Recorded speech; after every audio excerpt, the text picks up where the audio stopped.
Yes. Okay. Let's pop open Discord. Let's do a systems update while we're at it as well.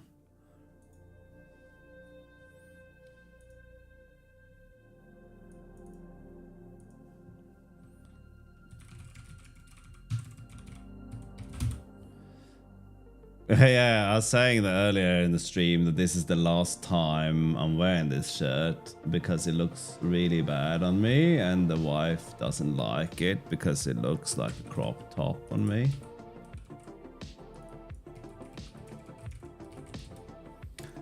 There we go.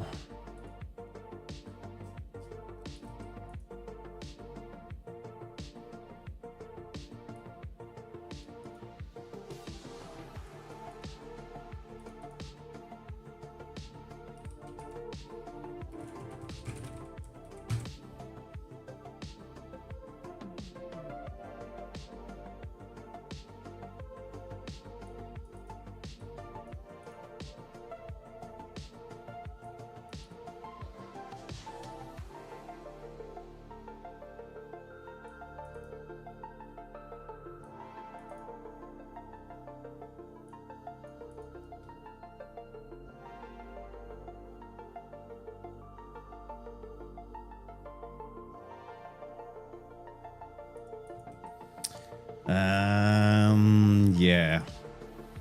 Hello, Nightshade. How you going? I'm here for the crop top.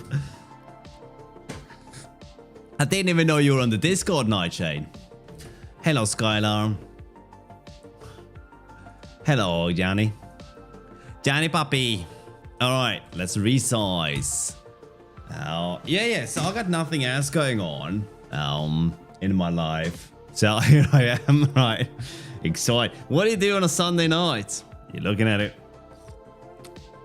Crop top them, yeah. No, I don't dare to show you guys how bad is this shirt, but I mean, I can show you how wide it looks, right? It doesn't go below the belt, right? Insert mandatory joke there, but there you have it, right? Okay, so now the question is, no belly. No, that's it, right? But I've gone from fat daddy to flat daddy now in this household, which is good. But I'm trying to chug the calories today. I had 4 bacon sandwiches for lunch, and now I'm having lasagna for dinner. We want belly. No, you don't. All right, so what are we gonna do with this thing now? Oh, this sounds like a heated conversation in the Discord. This sounds spicy. Everyone good? Alright. Don't want people to get unhappy. Ooh, it's a tricky business when you try to keep everyone happy. Usually ends up with no one being happy, but you gotta do what you do, right? Gotta do what you can. Italians. For my lasagna.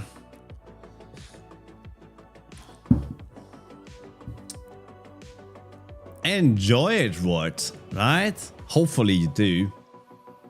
I like the by the way the BT dubs in there, man. It's pretty good. It's pretty good. We've got to have more BT dubs. Should we get some more lights in here? You there? Light up my day. Maybe not. Maybe we take the lights down. Get a bit of purple in there instead, right? Got wordle in 2. I got it in 3, but that's because I got the 3 last letters. And when you have the 3 last letters, it can be about 30 different words. So I was just lucky, right? Buongiorno, Super Vinci. How you doing? I have no idea if you are a bad Italian as me, but if you are a bad Italian as me, that is definitely not what I was gonna say, but let's just roll with it. Do we have any Italians in the chat? Do we have any Italians in the chat that's gonna tell me about lasagna? Alright, do we have... Triggered. Right. So, okay. we're gonna try to do something. We're gonna try to do something useful here. Oh, I don't know if we are. Welcome to Discord, Malapart. They all left without pronouncing. What pronounce it? The way I said lasagna. Is that it? And you know Garfield, he hates Monday and loves lasagna. Not with that spelling, Skylar. I'm just gonna ask you to leave the room and come back in again. We pretend this didn't happen, and then then I stumble over my own words. Sick burn. I have not tried Fireox. I've looked at Bevy, right? But it's a little bit like you look at across the room, but then you realize that you're married, so you better just keep walking, right? Fireox looks really cool. It's one of those things, one of those projects when I see it, I'll be like, wow, this looks really good. What would I do with it? Right? Go on, Gandalf. What's your problem, Squire? Lay it on me. Let's hear it. I'm here to talk and listen. Sometimes I do the later. Go on. What's up? What's happening? What's the hip haps? What's up? What's ticking? What's cracking? What's new? What's up with you? That's not a problem. You're subject to robbery. Walk away. Good grief. All right. 315 euro for a key value memory. That sounds terrible. Not really, right. I actually have my monitors turned down quite a lot. And if you ask my wife, she would just laugh at that notion. But I believe the way it's coming out the other end of the stream might be a little bit better than what I am experiencing here, reverberating through my reasonably sized skull. I'm saying that I have a very small head, so I keep making fun of my wife, saying that she has a big head, even though she has a normal sized head, but that's because I have a small head. But you know what? You gotta play the hand you dealt. That and become really abusive. So, could you say hello? Hello, it's a robbery. What? Are you going to use my voice to conduct any kind of crime? Then I can't condone that, unless you're gonna cut me in, of course. You also want lasagna for dinner time. Listen, Ibradev, it's pronounced lasagna, okay? A true Italian would pronounce it lasagna, buongiorno, Ducati, okay? Are you eventually gonna write a Rust compositor? Ooh, sexy suggestion with a scary end result.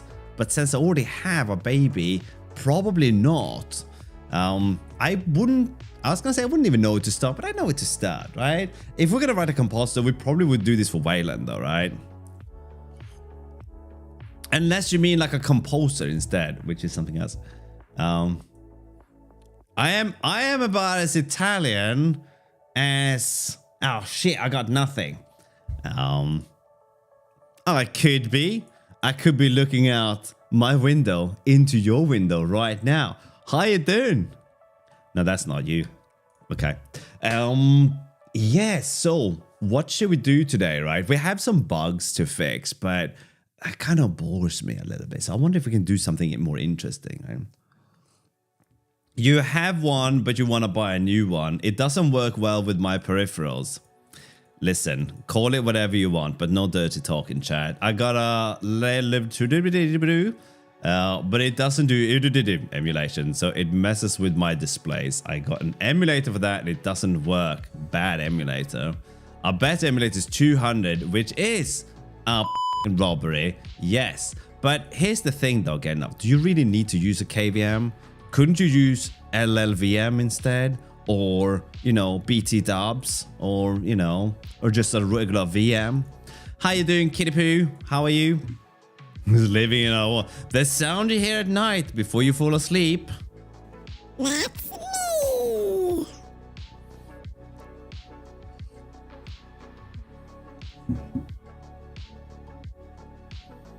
Can you say what's soup in Italian? Oh, now see, I don't... There are some people who don't speak classic Italian like I do. Panini. Buongiorno. Yeah. So anyway. How you doing, fun guy? Switching between work laptop and my rig. I mean, SSH, right? Do you really need... I think you're looking for a posh solution to a peasant problem there, right, Gandalf? I'm good, mate. I'm good. So I haven't made a game engine, Robert. No, see, I'm not going to pronounce that because I want to save my classic Italian. You run Windows on... See... Is it so you're paying money to a company to use the terrible operating system that is only good for one thing, running Linux in a VM, okay? You're paying them money, now you have to pay for a KVM. This is literally the definition of throwing good money off the bat. Why don't you just walk away from that gross world, tell Bill, thanks but no thanks, I'm done. Do it, man.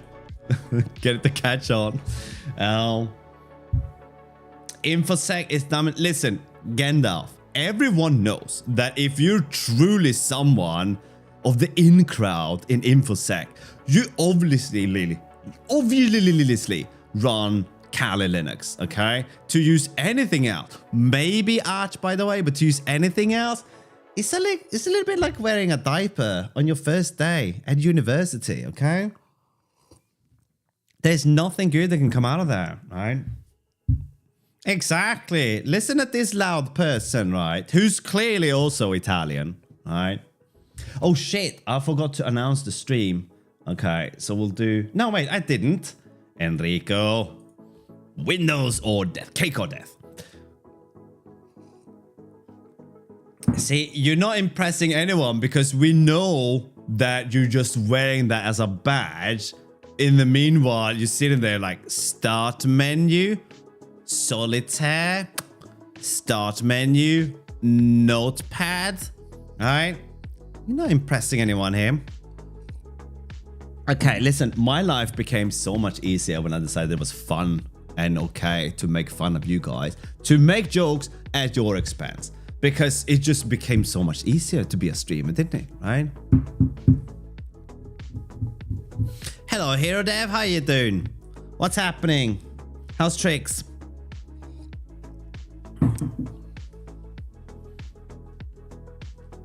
See, that's pretty much the same thing, right? You like the lasagna, like I like the lasagna. We can be friends, okay? Buongiorno. Doing good. Very good, Hero. Very good. Okay, so I think I'm done upsetting the people of Italy, of which I am clearly one. Keeping busy, enjoying being in that. Oh man, listen. I too wish to go to Egypt one day, but you can't stay there, buddy. You can't stay there. Hey, I doing, Dayloop? How's the tomatoes? So, okay, what we're gonna do? But I do love being a dad. I love being a dad. I do stupid things all the time, and I can do that in the name of being a dad. You don't have time to make it on a kettle or a stove, but you're gonna start the process. If you're putting a cup in the microwave, I will come for you, and I will teach you how to make tea. Okay, nothing else. Lord Lucifer, dear users, starting tomorrow we'll be banning people who use Windows. Thank you. Upper management. Okay, right. There's nothing happening on my phone. I don't even know why I looked at it. Okay, should we try to tackle some bugs maybe? There's some really boring bugs. Or should we just browse Reddit? I know Cat Peasant had a successful stream doing that. So what should we do? So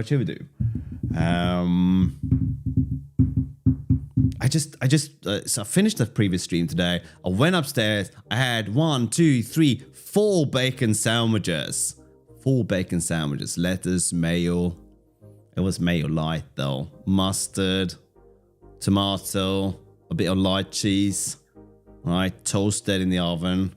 Hot cup of tea with that. Oh man.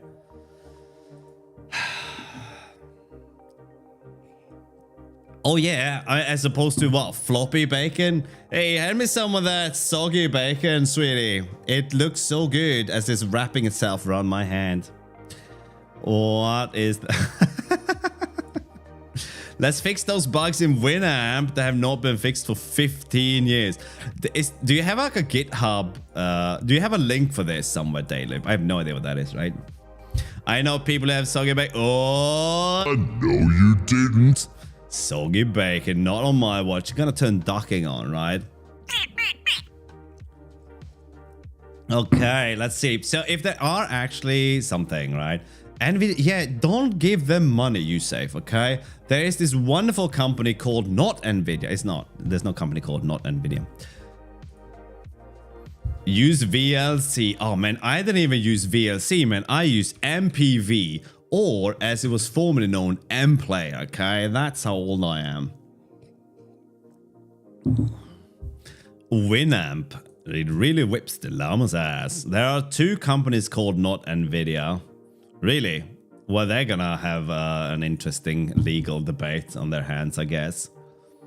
Yeah, MPV is good. MPV can play a lot of things. I do have VLC, but that's so I can play my videos in MPV and VLC. And then I listen to the audio with headphones and then without headphones. That's not because I care about the audio. That's because I want to upset my wife, right? So yeah. I'm getting dangerously low on tea. I bought a kettle to have down here and I dropped it now. Hello, Smathy. How you doing? Have you conquered the world of Rust yet? Are you winning, Smathy? Are you winning?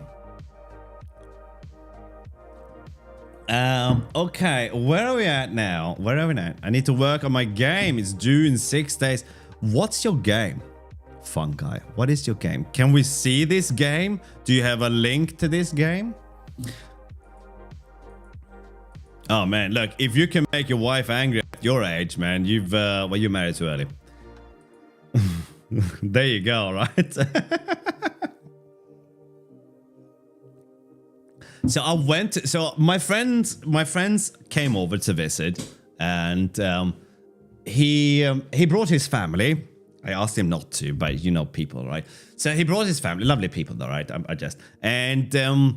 We go into a big city. We all travel together like a pack of rats, and I don't drink coffee. And we're at the station, and my friend goes, "I need some coffee."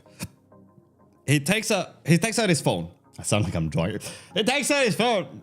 Right. He takes out his phone and he goes, "Oh, there's supposed to be a really good coffee shop around here." So I was like, "Well, you lead the way. I don't know this city any more than you do, and I don't drink coffee, so whatever, right?" Off we go, walking around for 10 minutes or whatever, get to this coffee shop, and it has a machine that is pouring water, like a little spout pouring water. And I'm thinking, what? So I said to him, like, is this the hipster joint? Is that why we're here paying £4.50 for a coffee or whatever it is, right? And we're talking about flat white here or whatever, right? And it's just a machine with a little spout pouring water into a jug. And I know that, like, people are like, "Oh, you got to do like the good pour and everything."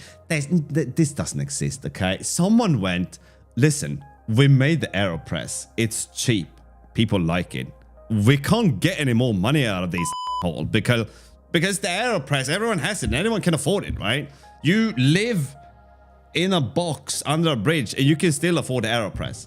Why don't we make a really expensive carafe? All right? Why don't we make a really expensive teapot? It's not even a teapot, is it? It's like a watering can. Right? The dude's mom is out in the garden watering the lilies or whatever, and the guy went, "How much was that watering can, ma'am? It looks cool and retro." And she goes, "It was $10. And the guy goes, $10? That is $100 in the coffee world. Oh my god. And then 10 years later, we're all using watering cans to make coffee. You don't have the AeroPress. No, listen to this thing, right? The AeroPress is probably one word, by the way. This thing is super cheap. Allegedly makes some of the best coffee ever. I don't like it. I don't drink coffee. When I drank coffee, I still didn't like it. I thought the coffee was too strong for me. But, you know, look at this. Look at this thing, right? You think that this is you think that this is something to pour with? No, you wear it on your head. It's called a twat hat, okay? Because you paid £65 for this.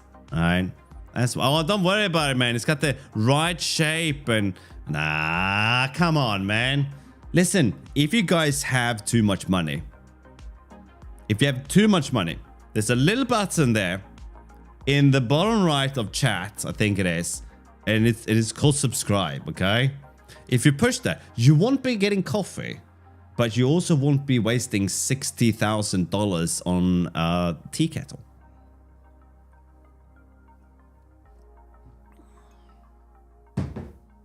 Don't try to teach me about coffee. I was not drinking coffee before you were born. It makes sense. You unpack it. Hello, Temporis. How you doing? It's a jam game. Ah, a jam game. If I don't get jam or crumpets after this, I am gonna be a little bit disappointed. All right, let's have a look at this thing. The mom needs to get a throat check. Listen, what happened? No, we're not gonna go there. We're not gonna go there. Bezos will get coffee from you. There you go, right? All right. Let's give this thing a little bit of a... It's a bullet heaven game. Godot, my favorite. Okay, you know what? We're gonna mute the music. I have no idea. Is the sound in this thing, Doro? Give me a tutorial. I kind of feel like we're done. I don't need a tutorial for this. I don't know how to exit the game, so we're gonna reload. How much coffee do you drink every day? I used to drink between 8 and 11 cups a day. Now I drink 0 cups every day. All day, every day. I do drink tea, however. Is there no audio?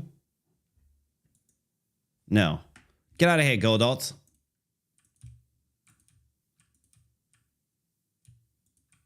Okay, I can't hold the button to fire. I'm stuck. I'm being crushed by the love of these things. 2 in 24 seconds. Oh man. We're gonna do this now. Okay, full screen. I love you guys. Here we go. Do I have like limited? Are you supposed to be reading that thing, man? Oh, hang on. All right, we'll try again.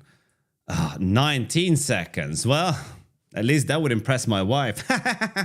Right, let's do it again. 9:10. We do it again. I'm gonna bring the music back in though. The game doesn't work in the web yet.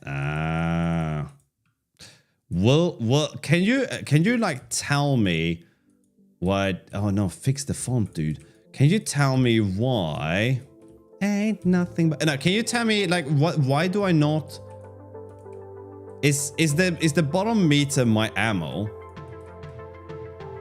I wanna go on a boat somewhere. I don't know and I don't care. I wanna go on a boat somewhere. Okay then. Top bar is health, bottom bar is bullet. How do you get more bullets though, right? I kind of feel like in a bullet heaven hell game, you kind of need more ammunition, right?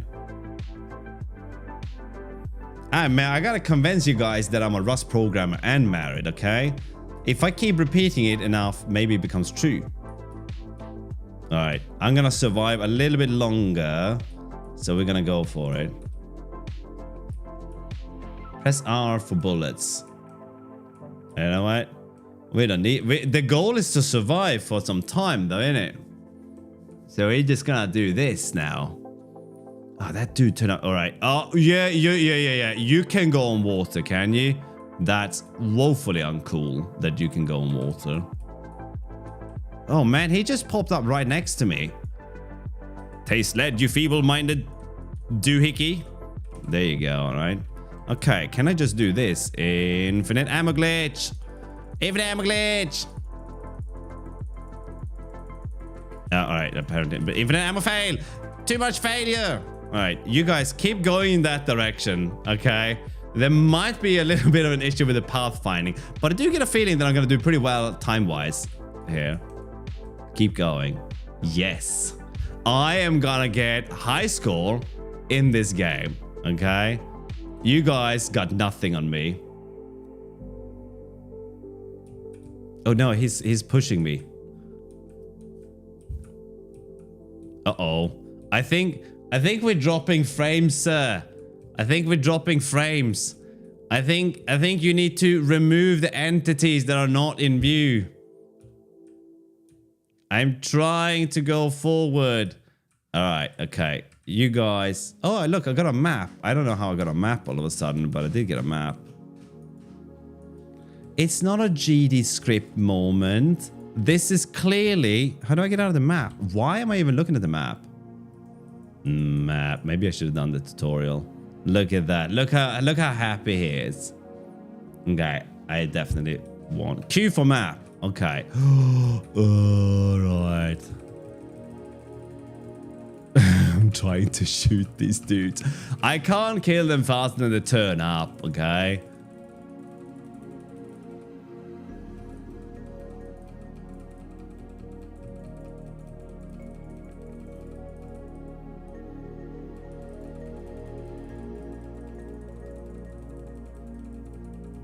I support this M or tab. So I feel like I've shot this dude a few times, but the bullets don't seem to want to leave. All right, now it is time to unlive, okay? 115 seconds. Can you beat that? I see you on the playing field, sir. All right. All right. You know what? How long have you been working on this? How long have you been working on it? Do I have gold dot? No, wrong button. I do. I have gold dot. Missing project. New game project. I have clearly done a lot. Did you guys see the date stamp on that, by the way? You see the date stamp on this thing? It's pretty cute. Yeah, but you wrote the game. That's not the same. How long have you been working on it, though? Fun guy. We're gonna have to... If we remove missing, then we won't see this thing, though, right? Oh, yeah. That's how I started streaming, Apollo. I was doing Godot programming in Rust. I'm doing game dev in Rust using Godot. Skill issue. No math. Okay. So I managed to waste 30 minutes of my time and your time, but I don't feel like it was wasted because it was time we spent together. Should we maybe do a little bit of this then, right? Doing vibrating cat, you're not wrong. That was pretty good. That was pretty good. 48 days. Got it. Got it. What was the hardest part in there, fungi? What was like the hardest part? Should we open this thing? Should we see what if we do a new project, right? Let's create. We're gonna call this new game project. Oh, look at that. You have new renders. I haven't seen this. We can either get or nothing. There's no mercurial or anything else. Just get or nothing. Enemy pathfinding. Ah. Have you done any game programming in the past, fungi? Yeah, I looked at Bevy, but Bevy's not my forte. If you guys... Hello, Alan. If you guys want to do Bevy stuff, then... Oh, damn it. Where are you, Sergeant Pepper? Is that you? I'm hoping it's a shout out to the right person. No, it was not. Damn it. All right. This is a problem when people don't use regular names like Bob and Tim, right? Because I can never write them. I asked if you've done games programming in the past, fungi. So should we do new game project? So that's different than this new game project, right? So let's create and edit.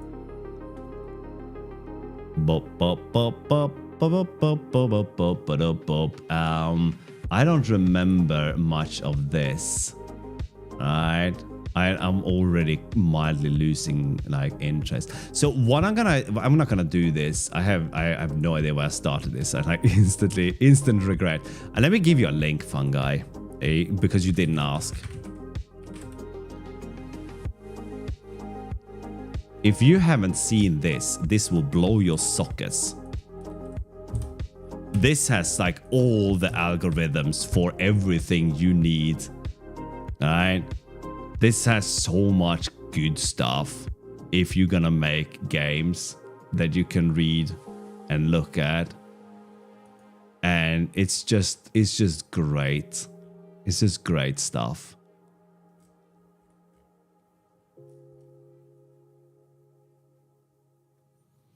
You could probably use A-star pathfinding for the thing you're doing, which is built into Godot. I can't. He's too busy showing off his guns on Twitch. Do it, the fungi. It's really good. Okay, so we had a little bit of something rather. Good work, Ryu. Ryu, good work. You have clearly got your priorities straight. You watch this stream and you keep crappy educational material on another screen. Very good, Ryu. We appreciate you here, you know? So... do it, man. Alright, what do you got? Is this gonna be some, you know, unsavory stuff, right? Lights out. Okay. Oh my hairy uncle. Alright, is the music in this? Did you make this, Gandalf? Did you make this?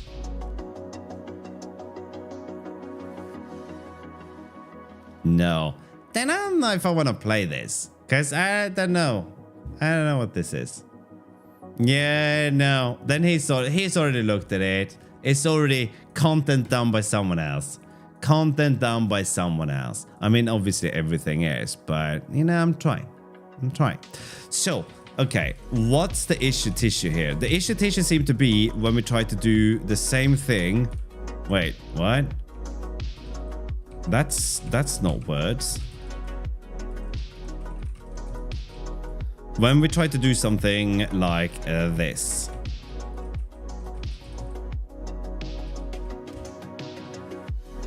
Yes. Okay.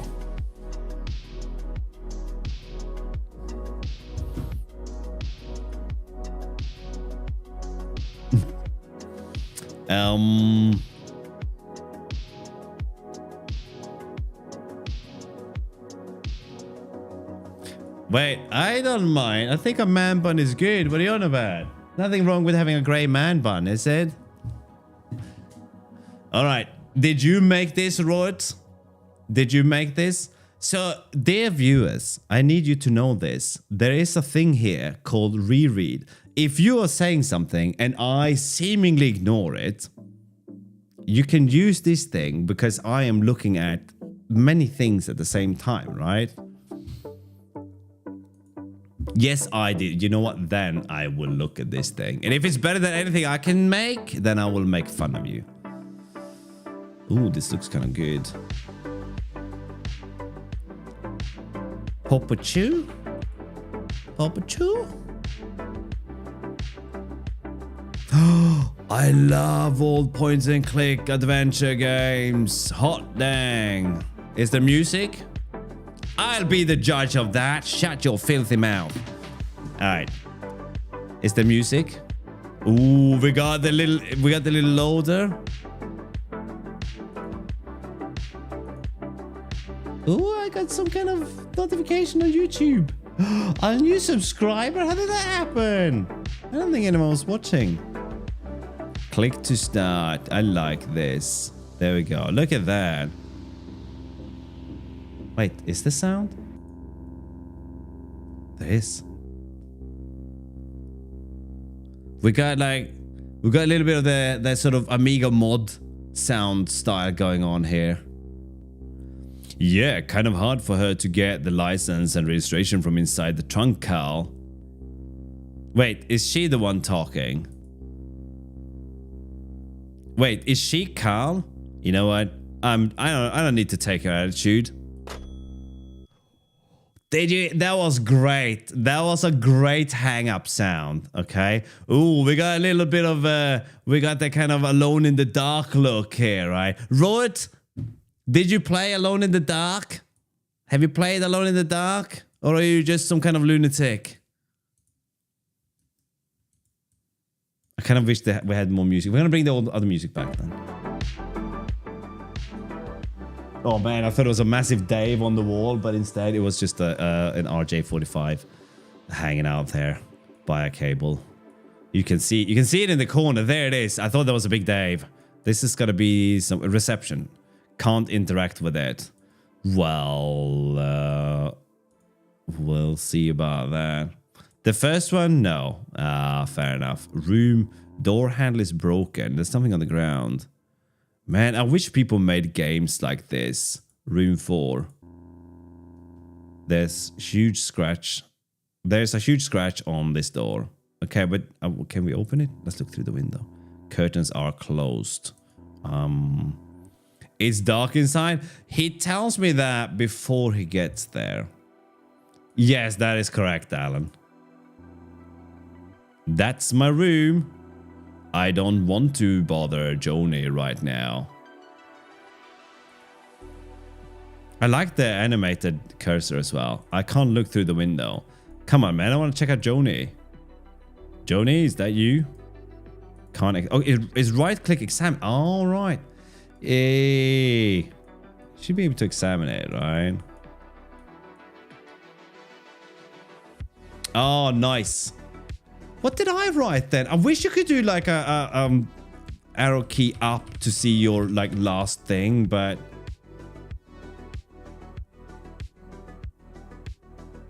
where am I?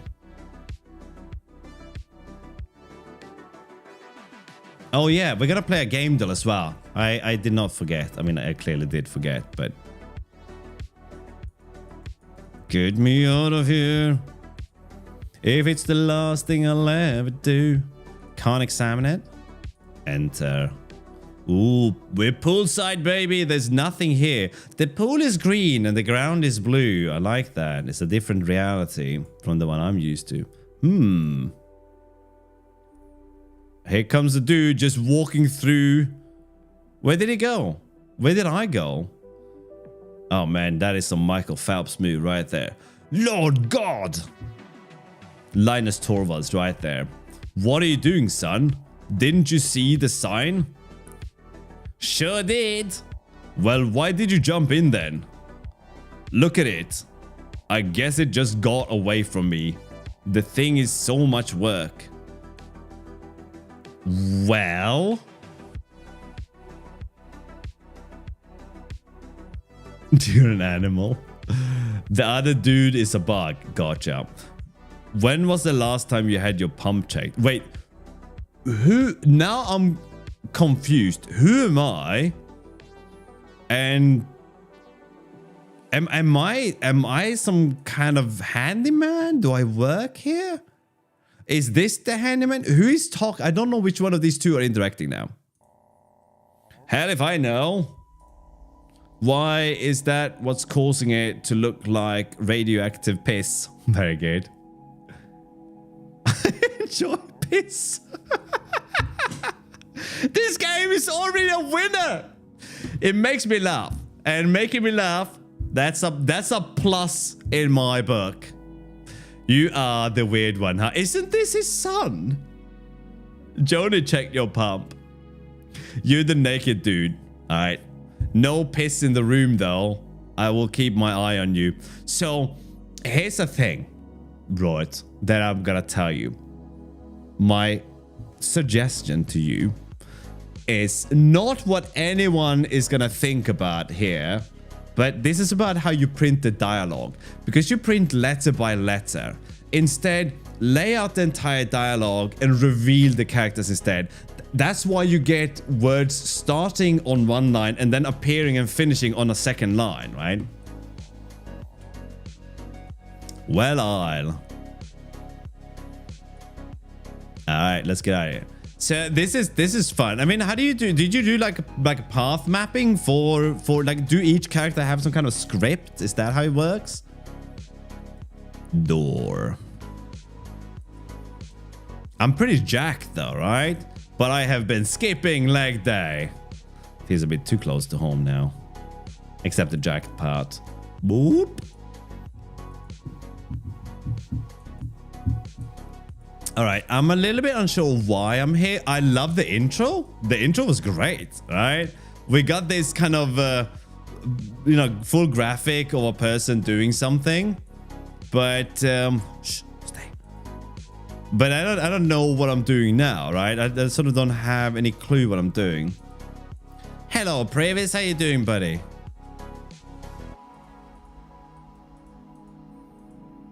Now, part of these kinds of games is that you're gonna figure out what you're gonna do, right? Go to Joni. Ah, right. We're gonna find Miss Mitchell. So I would say the text thing, Robert, and also you should queue up the actions. So if I click here, it shouldn't say that I can't look through the window before I get to the window. So it should queue up the action to go to the window and then play this thing, right? So you basically have a queue. Preman, mad props to you, man. I really appreciate that. I tried to coax everyone into streaming and sorry, into subbing, but they did not fall for it. I tried to convince them how it's saving money on coffee, but that didn't work either. So I appreciate you, Preman. All right, Mac. Oh, so we're Mac. Do I have a brother called Cheese? Jesus! Wait, were you pointing a gun at me? Joni, what the f wrong with you, girl? Are you okay? Can we go home yet? Do not answer. I love these options. Like, I can be the brat and I can be the bastard. I like piss answer. No, soon though. We do the sensible answer. Joni. Joni? I can't examine it. Listen. Listen. We do not objectify women here, okay? Oh, wow. That's a lot of streamers you were sub to. Does that mean you're going to sub to my stream 12 times then? I watch you almost every day. Oh, that's so sweet of you. That's super nice, Privan. I appreciate that. Don't worry about it, buddy. Now I feel like we have to go to a spa together. I'm going to turn on the TV. Maybe that will calm Joni down. Something is happening. 3 rounds of boxing. Proceed. Miller in the blue top. Light blue for the United States. And Cardin in the white top for the Canadians. So, are we safe here? Of course. So, okay. Maybe this is good. So I don't understand how they started with a woman in the phone booth at the beginning, but I like that she was in the phone booth and I love the sound effect there. And I like the notion that maybe we're finding out the story as we go along, but that was a little bit incoherent. How can you say that for sure? 'Cause we are. Okay. What about the man who abducted me and held me prisoner? Wait, what? Look at that. And it's a tier 2 as well. What do you get as a tier 3 sub? A clean conscience. Nothing else. It was Mac who was in the phone. Okay, I'm gonna restart the game in another browser soon. Because I'm pretty sure there was Joan in the phone booth, right? What does he want? I don't know. Don't lie to me, Mac. You do know. Whoever gave us the car and the guns, you don't know who that is. So if someone gives you a vehicle, you should be suspicious. If this comes accompanied with a large quantities of firearms, you should be doubly suspicious. The less you know, the better, Joni. I feel like Mac is not doing a good job here being open in this relationship, whatever it might be, right? I mean, what's Joni doing, right? She was apparently kidnapped, so she's developed trust issues. And then Mac's like, you don't need to know about that. Joni's like, what am I doing? I am terrified. I am sitting in this rancid bed and I am terrified. God forbid we actually call the police, whose job it is to catch the bad guys. I told you we can't do that. Why? You don't talk to me for days and now you suddenly want every single effing detail, Joni. Joni was kidnapped, allegedly. I mean, maybe Joni kidnapped herself. Joni was kidnapped and is developing trust issues, alright? And like, what reason does Mac have for not telling Joni, right? I do feel like we're in the line of like this 80s style action though, because that's kind of like, hey baby, you don't need to know, just sit there and look pretty. But I feel like Joni kind of has the right to know. It is Joni's life, right? Why can't we call the police? And the thing is, I think we should promote Joni to a strong, independent woman. She should be like, Mac, why don't you go and get some ice? Joni calls the police, who clearly are in on this, but Mac won't say, for some reason. Joni calls the police, sticks Mac with a bill, steals something from the minibar, and then goes on a holiday in some other country. Possibly Canada. That limping psycho is still out there, and he could find us. If he's a limping psycho, just outrun him, okay? This hotel is 5 hours away from anywhere that bag would be looking for us. Okay? And there's one on-ramp to the south of us, and there's 600 yards clear view to the north. I got eyes on every single car that comes through here, every single person that checks in or out. Wait, does Mac work here or not? I'm not sure. The plot thickens. And that one-legged psycho, if he hasn't been eaten by some gators or fled to Mexico, you know, he's just a lunatic looking for money. He's got no ID. There's absolutely no chance that he'll find us here. But he kidnapped Joni. What does Mac got to do with it, right? Was Mac part of the kidnapping thing? Too much CrossFit. Too much CrossFit. What about answers? What? He said he wanted answers. Well, I don't have any answers to give him or to give Joni. We literally have, like, we have all the answers, but we are not sharing, okay? What about why you were there the night Arthur died? Ooh, yeah, we're not gonna answer that, man.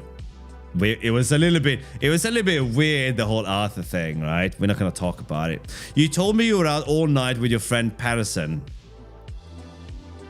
Whatever Arthur got himself up involved in is what got him killed. This guy thinks I know something that I don't. We're gonna be fine, okay? It looks like they are calling it. That's it. That's it. A victory for the American Miller in the first round. Oh, man, it took me a second. Like, what are we talking about? It's the TV, right? It's the TV. Ah, it's good though, right? Oh, she's having a meltdown in bed and he's just sitting out there in good stride, just chilling. Oh, Joni's got some thigh action going. All right, Joni, what up? Can we chat? How's your shoulder? Joni should look down and be like, well, at least I didn't skip leg day. Yeah, for the TV stuff, I did get it. I did get it in the end, right? It hurts. So, and I like that we have to build the story as we got it. So we can extrapolate that Joni was shot by some lunatic with one leg and she somehow got away. Hey, you remember when we went to the state fair? I won you that goldfish. And I feel like Mac knows that he f***ed up and he's trying to salvage this now, but he hasn't done anything nice for Joan in such a long time. He has to bring up some really old memories. right? Mac, you need to up your girlfriend game here, right? You're not being a good boyfriend here.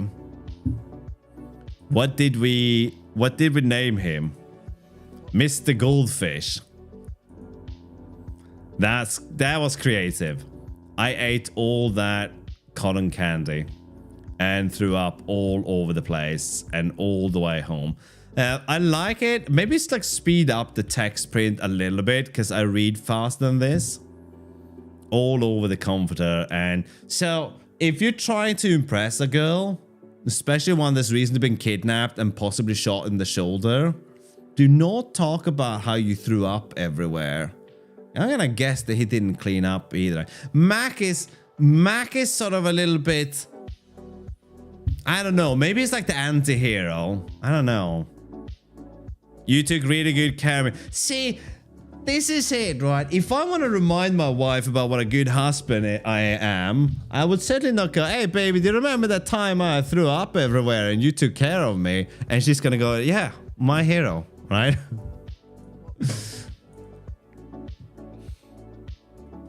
All right, 2 legs, don't worry. Good morning, sir. Cleaning service. Hello, yes, please, thank you. All right, Max got some manners, all right? Just not to Joni. Shame's just gonna work on them. Oh my god. It's like, Joni, you peasant. I don't, like, you wench. Get on with it. I don't care if you got shot. Clean my sick. Oh, hello, madam. So sad to see you have to work on Labor Day. Oh, poor Joni, man. Should be home with her family. I think Joni wants to be home with her family. If I was home, I'd be working on Labor Day. See, Joni knows what's up, man. I think Joni should be like, Mac, can you wait here? Go inside, talk to the lady that works there, ask her to do a Thelma and Louise or something, right? Oh no, that didn't end well. Well, you shouldn't have had gotten a job as a newspaper. Wait, you shouldn't have had to gotten a job as a newspaper. What? I used to work as a chair and a paperclip, but I have never worked as a newspaper. All right, Royd, I'm winding you up. It's all good, man. I get it. You didn't need that pressure on you. I'm guessing she was a journalist because this takes place in the past when we had actual journalists, right? And they weren't game reviewers, okay? I like working at the paper. Doesn't mean you should have had to. Oh yeah. I'm just being silly. It's all good luck, Royd. Why? What does it matter if I'm happy? Oh man, I can't. I feel like Joan is about to start a pity party here, but that's probably because Mac is not giving her anything, right? What if we had kids? Yeah, man. Yeah, Joni, shouldn't you be home with the kids, man? Stoves that way, Joni. Okay? Do you want a career? Not in this decade. Oh, I'm not critiquing it. Listen, Rod, I'm still playing your game, okay? I'm still playing your game, right? Because room number 3 at the Sunnyside Motel in Huntsville, Arkansas is a perfect place to raise a child. Yeah, I feel like Mac's getting it now, right? Mac's getting it now. Right? Right, yeah. You should be a bit bashful now, right? Yeah. Like you would have made such a great effing mother. Oh, Jesus, come on, Mac. She cannot get a break here. She cannot get a poor Joni. Poor Joni. Does your shoulder hurt? Yeah, you were a shit mother, okay? Oh, man. I think Joni can't really answer this now. I expect silence from Joni while she contemplates how bad is she's gonna hurt Mac when he falls asleep. TV. There we have the American team preparing. Mike Stam, Tom Bruce, Jerry Heidenreich, and finally Mark Spitz, not on the floor. Phenomenal teammates they have been on this US swim team. Spitz has been the athlete to watch out for this race, having taken 6 gold medals already. If the Americans can win this race, it will give Spitz his 7th gold, setting the record for most gold medals achieved by a single athlete who, man, they did not know about Michael. And they are off and swimming. All right, so Joni's back. Come on, man. Come on. I just want to give Joni a hug now. I don't know, man. Who hurt you, Mac? What happened? We need to take Mac to counseling, okay? Because this poor Joni, man. You can't just run off like that. Okay, so she's been off somewhere doing something. And she's back in bed again. Sounds like you were worried. Oh, it's Mac. Okay, I feel like is Mac gonna do the right thing? Okay, is he gonna bottle his macho and say, Joni, of course I was worried. You've been kidnapped and shot recently, and I have been nothing short of verbally abusing you since we got here and putting you down. So, yeah. Oh, we get to choose. We get to choose. Oh my god, we get to choose. You don't know that, Tanaka. This is the new compiler. Oh, what are we gonna do? We're gonna continue. Yeah, well, I thought I was never gonna see you again. Oh, there you go. Mac is winning some point back. No, he's winning some points back. He's breaking through his macho exterior and admitting to Joni that he does care. Must have been pretty tough on you. Oh man, what a trooper Joni is though, right? I'm sorry you had to worry for me, Mac. I promise I won't get murdered or shot again. Not knowing where I was. If I was safe or not. Hell, if I was even alive. Pretty scary 30 minutes.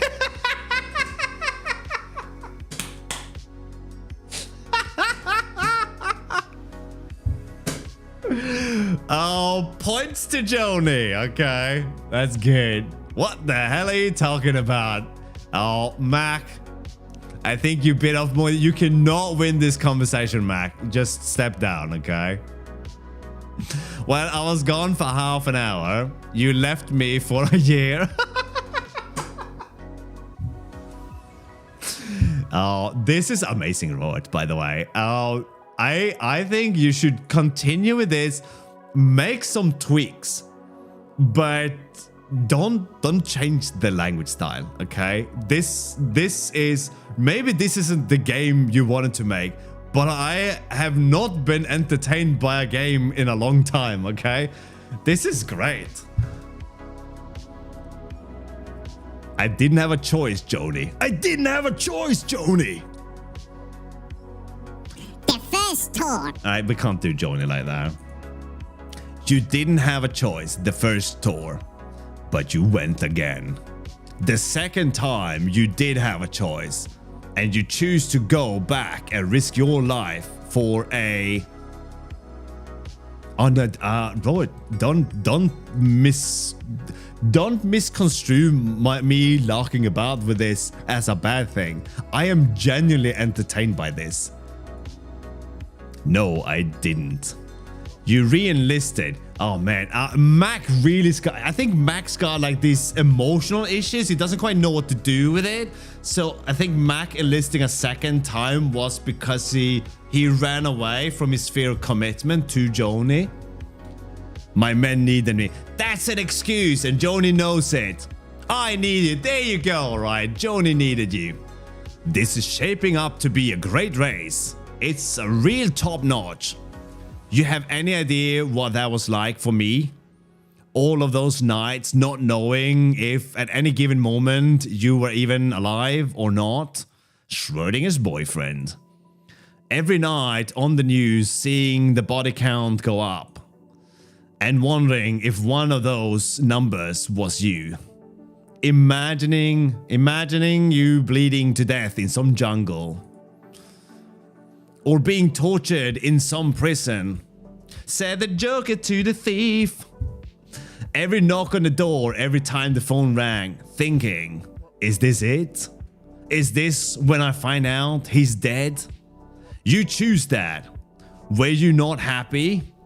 Was our life together not enough? Of course it was. Oh man, I can't say anything else. I'm guessing, Temporis. Of course it was, but when Arthur re-enlisted, God damn it, Mac! You were committed to Joni, not Arthur! Is Arthur his brother? If Arthur is his brother, that changes things a little bit. It's just, you don't understand. What I understand. What don't I understand? Is that you came, what I understand is that you came home from your first tour and we bought a house, you built a pool. When you were done building that pool, you told me you were leaving, you were going back. Ooh, that was it. So why don't you make me understand how our life meant so much to you that you went back to war? My men, my brothers, they needed me. They were over there fighting. But Joni needed you. You made the commitment to Joni. You can't just up and leave. And they were bleeding and they were dying. And I was in a pool in my backyard, Joni. I was in a pool in my backyard, damn it, Joni. And if they got killed, if they get hurt and I'm not there, then I failed them. You know how that makes me feel? That you would choose these men over me, your wife. Oh man, it's not even a girlfriend, they're married. Shit, man. You didn't need me anymore, Joni. Alright, okay. So, that's not how relationships work, okay? Damn it, Joni. I built you the pool. I had to go back. I had to go back, Joni. I built you the pool. You didn't need me anymore, Joni.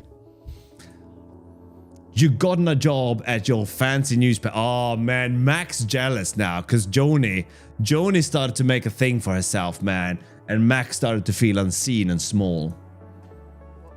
I was the secretary. And now you're some big shot writer. I didn't feel like I was anything, Joni. See, Mac's actually coming back on us now a little bit. Like, he's got some emotional issues, but he's being honest with Joni, right? I didn't feel like I was doing anything. I mean, he did the pool, though. Oh, I can click. And I have to feel like I'm something, to feel like I deserve you. This is pretty good, right? I want you to be proud of me, Joni. So I left you and risked my life. 348 and 16. That's 348 and 16. It's believed that several have escaped on foot. Everyone has been warned not to pick up any hitchhikers. Originally, they said the hostages were safe. Man, we got some hostages going on here as well, right? Now that has been changed, and an Olympic spokesman said, "We are afraid the information given so far is too optimistic. When was it agreed, to allow these guerrillas?" I'm guessing that's like some foreign news, right? To go from the building to the helicopters. Hello, Fernando. How you doing? One-legged psycho is gonna show up as a hitchhiker. I think Mac is a little bit too played safe now. Hey, I was watching that. Yeah, well, let me tell you how it ends. Not well. Oh man, Mac, you're too cynical. You can't put this on Joni. I can't believe you.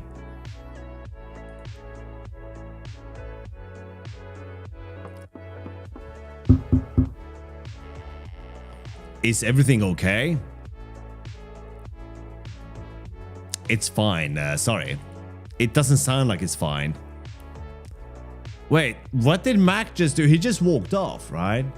Yeah, so I'm playing Road Patton's game and I'm thoroughly enjoying it because I haven't played an adventure game in ages and I think this is pretty good.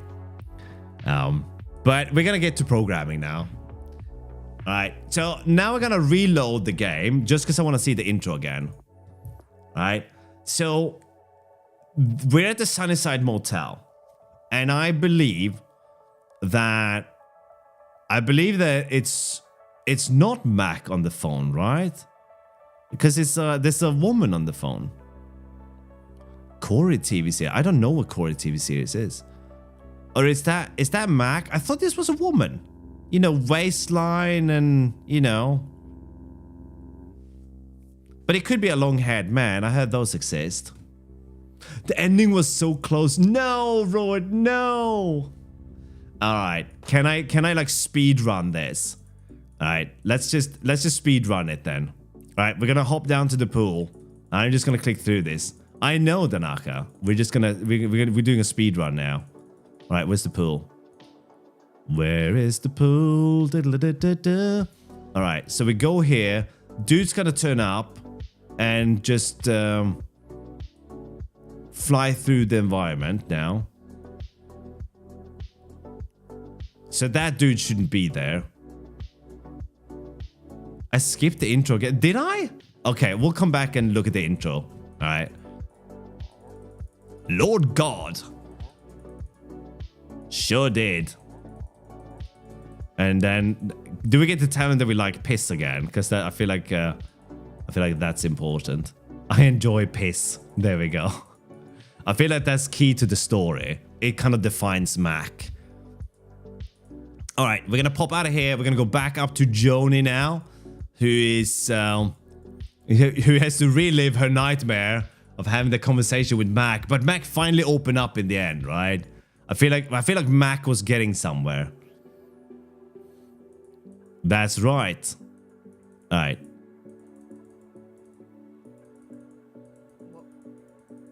Oh, there was actually some sound in there, right?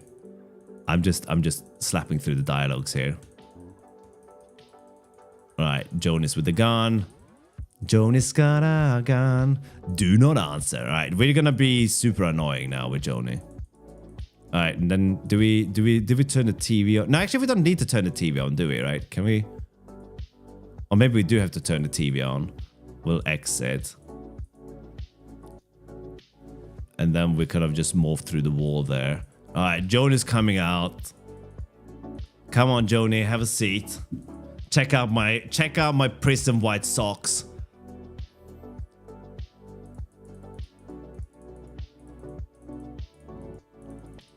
We're just gonna do no, Joni. I don't want to hear about your shoulder again.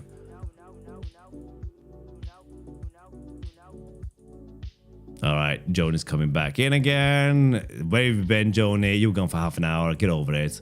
All right. I'm just clicking. This is speedrun tactics. Exit. All right. Woman comes by and asks if everything's okay. All right. The hitchhiker dude. All right. Now we're back. Talk to Joni.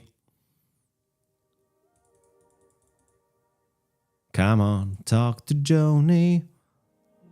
I'm just going to do my thing. All right. Done. Waiting for pink lady to turn up. Here we go. Okay, so we're almost at the end here. Is everything okay? And we're like, no, I will phase through you and leave. All right. Can we leave? Can we turn the TV off?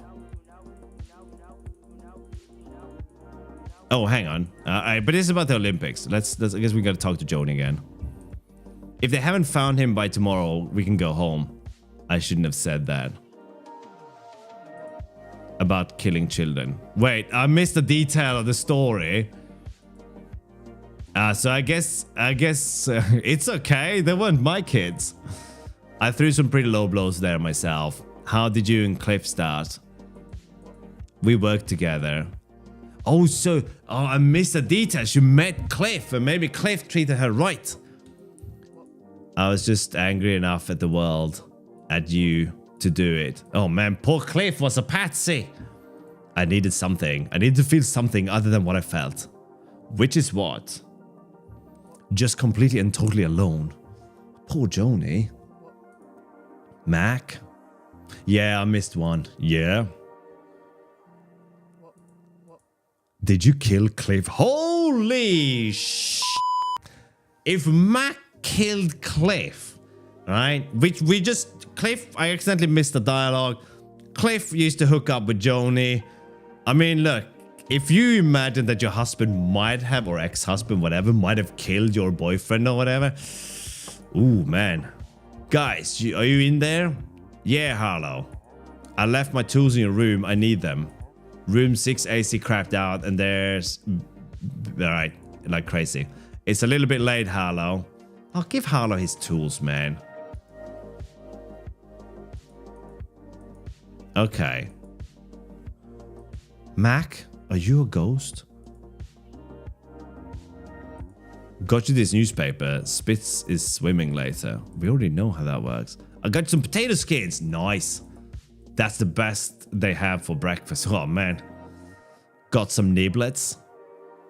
Where's the tools, right? All right, we'll talk to Joni again. No, we can't. Can we leave? I can see your arm there, right? Sam, I'm sorry, he said. What? Uh-oh. The one-legged dude. He's gonna cock us over the head. Can I grab your gun? No, I want to have a dialogue with Joni. Joni, get the damn gun. Who sent you? Who sent you? Got you this newspaper, Spitz. Later. Ow, don't hit me. It's about Spitz. I got the newspaper. Stop hitting me. I got you some potato skins as well. All right. That's the best they have. I think we might have run into a bug. And some niblets. It's all right, though, right? Was it him? Joni, get the gun out. Joni! Joni! Joni, shoot him! Ah! You! Ooh, snap! Oh my god! Go now! Who the are you? Who do you think? I don't know. You really need to get out of here. The door. Yeah, head for the door. Joni, don't just stand there. Get walking, girl. Gotta get out of here. Joni, get the niblets. Joni, Spitz is swimming again. The Sunnyside Motel in Huntsville, Arkansas. Alright, this was fun, right? This was fun. All my viewers left, but I enjoyed it. This was good, right? Honestly, just yeah, just fix some typos and polish. Yeah, it was. Fix some typos and polish the some bits and bobs in there. All right, we're gonna watch the intro though, right? Now, them, right? They didn't know about Mac and Mac's inner struggle. I'm gonna bump the volume up a little bit. Okay, so I won't click anything now. It was based on Quarry TV series. I have not seen Quarry TV series. We're gonna look at that in a bit. Okay, and I have to click to start. And that's apparently Mac, not Joni. Yeah, kind of hard for her to get the license and registration from inside the trunk, Cal. Insert coin to continue the call. Oh no, I hung up last time, didn't I? No. No, no, no. Y'all had 2 goddamn days to find this hole, and you don't have jack or so you pardon my lack of patience, Cal. No. No, no, no, Cal. No, Cal. Why don't we just send a postcard while we're at it, right? You don't worry about where the hell we are, okay? You just worry about finding this bag so I can take my goddamn wife home. Bam. There we go. There we are. Alright. Very good. Very good. I saw the intro this time. Okay. That was fun. That was entertaining. And that is what we're going for, right? So that's pretty good. Let's see, what's the Quarry TV show? What is that? 70s, not 80s. The broker gives him an offer he can't refuse. To work for him as a hitman. Ah, I see. They made a new one in 2016, apparently. Neo-noir crime drama television. Alright. Should we check out Tomatoes then? Where did we land here? Is this the new one? Oh no, this is why the world doesn't work without JavaScript. No, go for it, Robert. I can. I'm streaming this onto YouTube, Robert. Let me give you the VOD. All right. Let me give you the VOD instead, so you don't have to deal with that. Copy text. There we go. Or is this just copying the word YouTube? There you go, right? Okay, you are only gonna need that one. Ooh, there you go, right? Go nuts, man. I think it was really fun. I really enjoyed it. Feel free to edit it as well, right? I really enjoyed it though. I think it was great. And I think we need more games like that, right? We definitely need more games like old school adventure games. Okay, so why is this breaking? So we're gonna find this out now, right? It's all good. It's all good.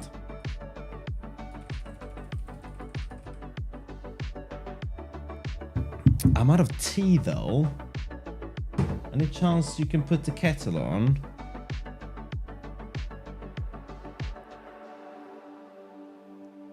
Yes, it was rubbish. You're right. Let me just click this away. Beep boop boop boop.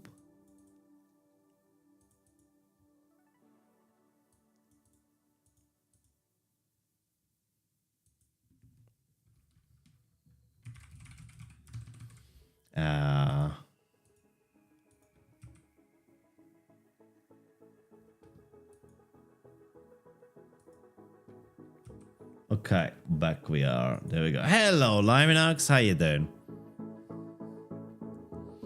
Okay. So what I do, Cat Peasant, I go to Firefox, Twitch.tv, togglebit/chat. This will create a pop-out for the chat. And now you have the chat.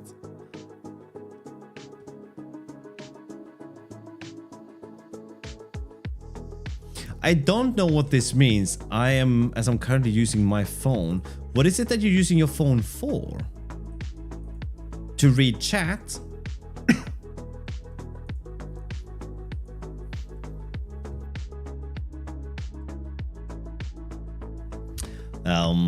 So if you don't have anything to control OBS with, Cap Peasant, then my next recommendation is to set up keyboard shortcuts for muting yourself every time you want to cough or, you know, sneeze or otherwise burp or make any other body sounds. Really useful. But useful or not, let's see what we got here. Okay, now that's the wrong project to worry about. So we're either one of these generates a different error. Invalid generation, yeah.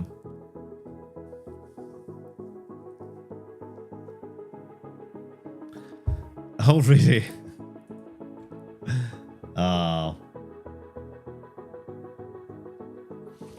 Okay, so what is actually happening here then? Any manipulation of this thing, which is registering a change, but is registering two changes. I thought this was done inside the widgets. So we're gonna close that down so we don't do something too dumb. Like I did earlier. And there's a test in here somewhere. Maybe it's inside loops where we're doing all this. But yeah, this stuff, right? Oh no, that's the insert order. So we're doing all of this in one go. So how come this thing is conking out? We're popping and pushing. And pushing should do an insert under the hood. Yeah. The mold linker, not the mod linker, but I'm guessing you're on your phone, Liminox. Yes, I have tried mold. It has no significant performance improvement over LD.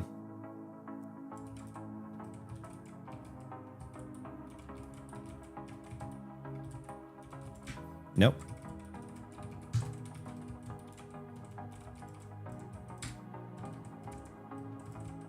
Good grief. Oh, I don't have that anymore. Oh.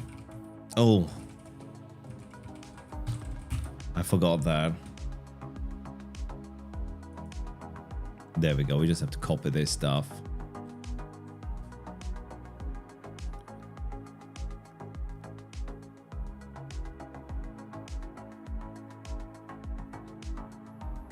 Yeah. We could just put this in our cargo config. Make sure we have that installed. Yeah, we do.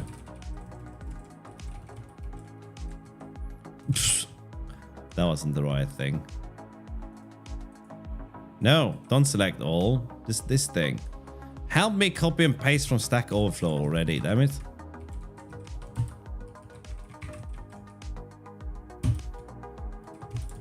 And then we just do this. Cargo C. Yeah. Oh, thank you so much, Tanaka. How you doing? Oh, I haven't followed that at all. But are you comparing this to LLD or to CC, Livenox? Because I did a test on stream some months ago and I posted the results there as well. If you only had to make one recipe, is it good to only use standard library? No, because I don't want to parse HTTP requests and responses by hand.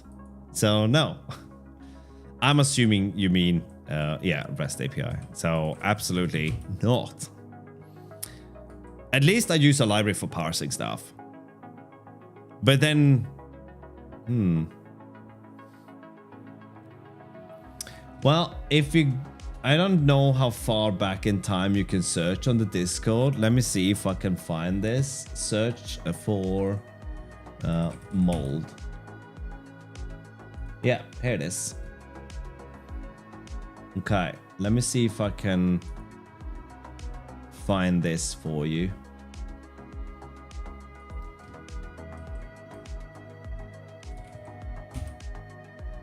This is gonna be a bad idea, isn't it?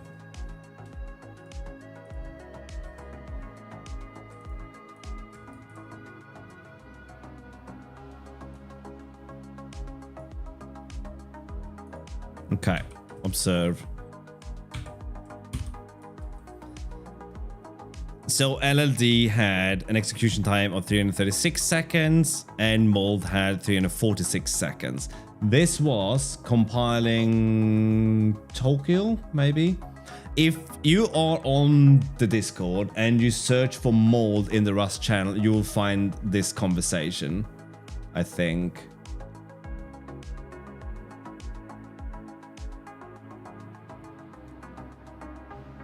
Or no, the conversation was on stream, but I'm pretty sure I'm compiling Dragonfly database here, I think.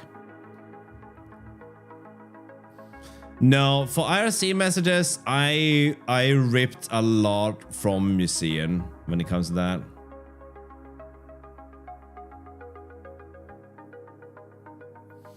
Yeah, but it's easy to make mistakes and forget things, so it's really gonna snowball quickly.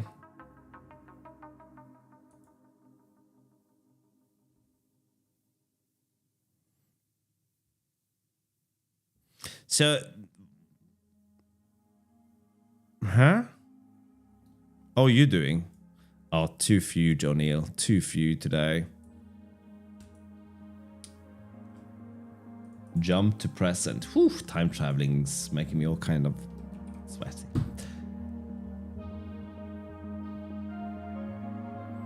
It takes 3 hours to build. Oh my god. Yes, it is, O'Neill. Second stream. I had to stop and eat food. I was getting all kind of foodly. Alright, so does it, instead of doing a push back, does it work if we do an insert? So instead of that, we do remove 0 and then insert at 0. Yeah, this is fine. No, it isn't. Okay, maybe the right order. No. So this still blurps out. We can just do that so it instantly fails then. Entry has been removed. I think that depends a lot on what you're building though, Liminox. If you have a lot of macros and generics in Rust, then because of the additional compiler steps and monomorphization, you'll probably find that Rust isn't super fast either. 40-minute walk to the store. Are you going or... Oh, you are going. Get in the car, Johnny. Drive the car, Johnny. Entry has been removed. So let's follow this. Let's follow this old bean. Let's do the old break on Rust Panic again, okay?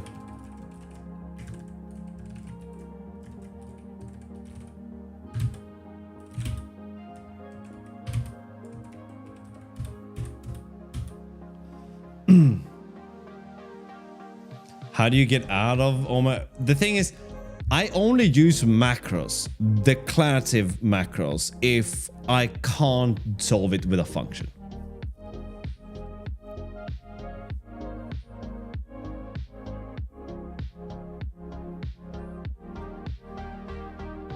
But then you got some air, okay? Past tense, Johnny. I end up finding reasons to use declarative macros because I love pattern matching. But pattern matching is doable in Rust. You don't have to resort to macros for that. You can pattern match all day long in just Rust. I don't know what to say to that. I don't know what to say to that. New unread messages. Am I not in streamer mode? Next stream should have square aspect. I don't understand, Modprog. What does that mean?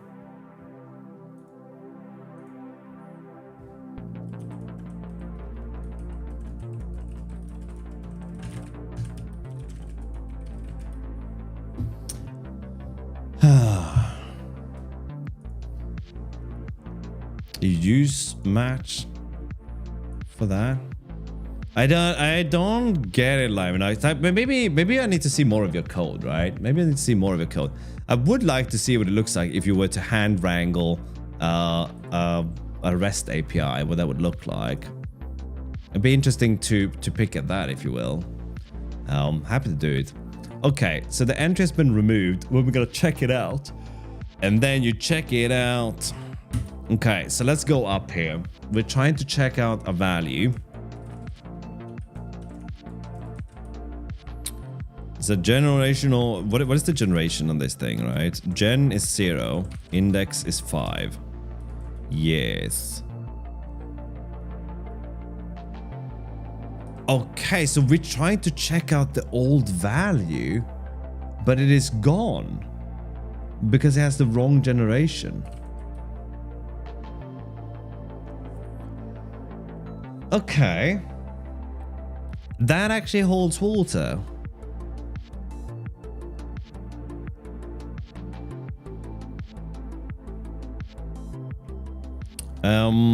Except maybe not.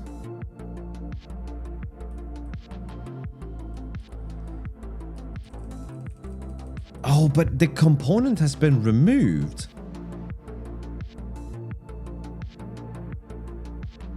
Okay, I think I know what the issue is. I think we have a situation, not a race condition. We have a situation where we're updating a component, it removes the value, but we're not done processing.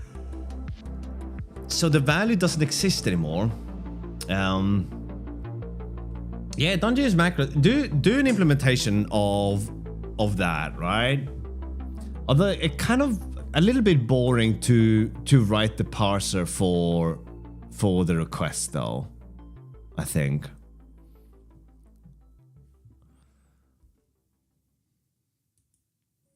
Oh god damn, that's a lot, man. Writing a search engine.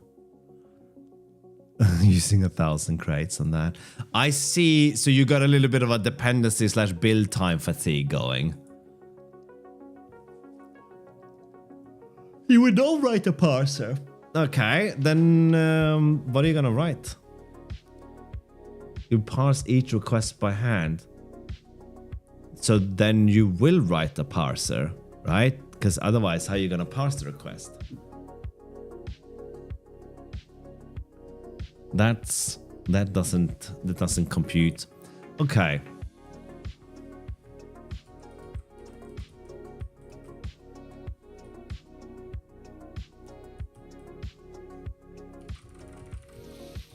Components needs to change.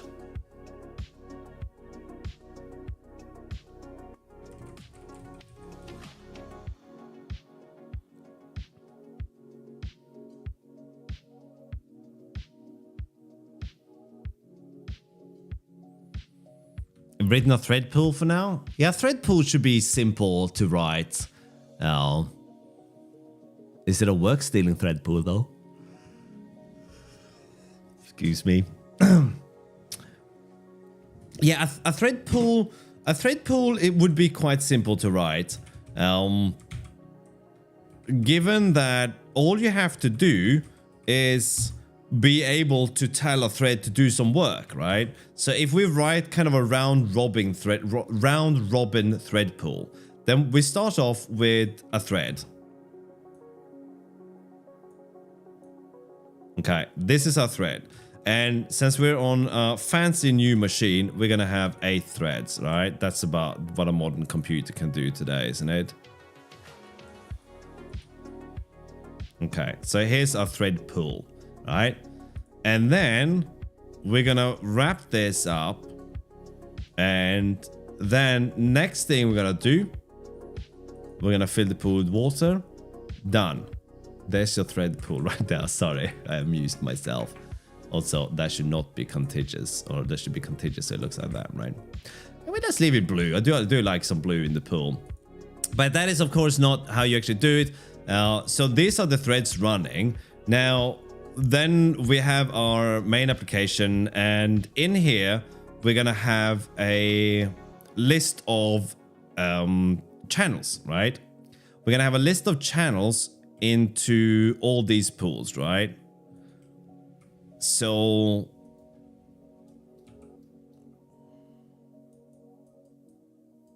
I mean, if you can't draw this, what can you draw?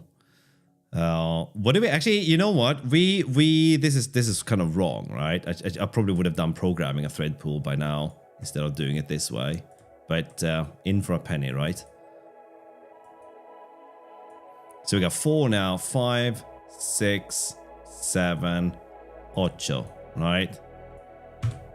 Okay, so all these represents a TX pair, okay? In a vector. So this is how we communicate with a thread pool, through this thing. So this is a vector of TX pairs. This is what we can communicate with to the thread pool, right? And then this vector exists in its own space. Hang on, we weren't done with that with you just yet, right? You're gonna move down here, and this thing has its own input, okay? It's public interface if you want, right? Which looks like this.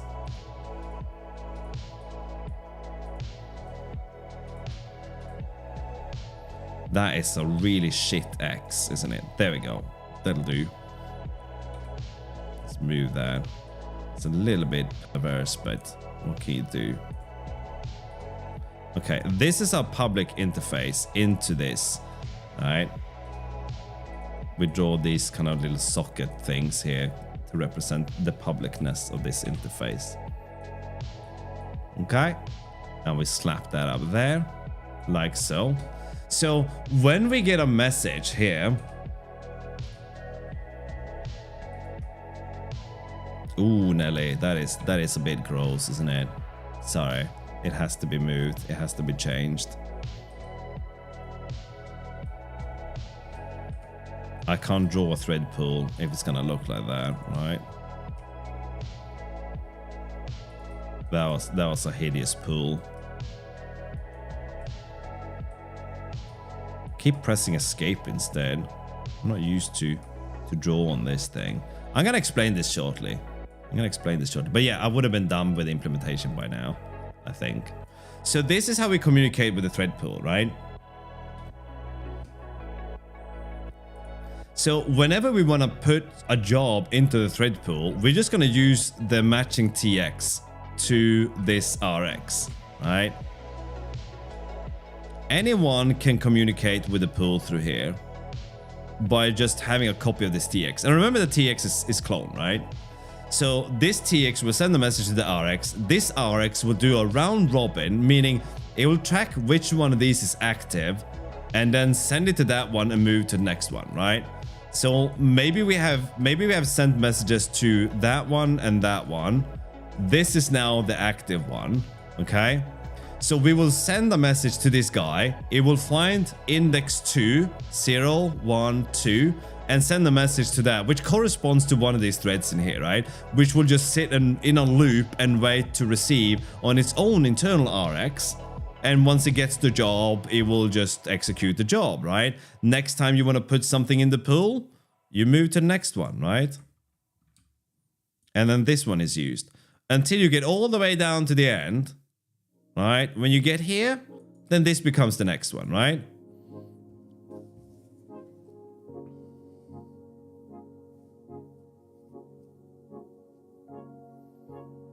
So hopefully this makes sense, right? I am so lost. Okay, then we will implement this thread pool because it's a lot easier than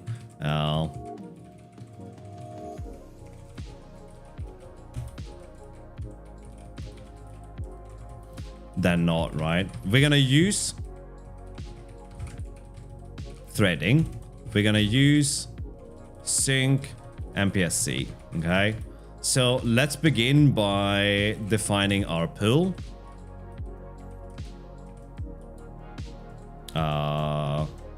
That is the right key. There we go, right?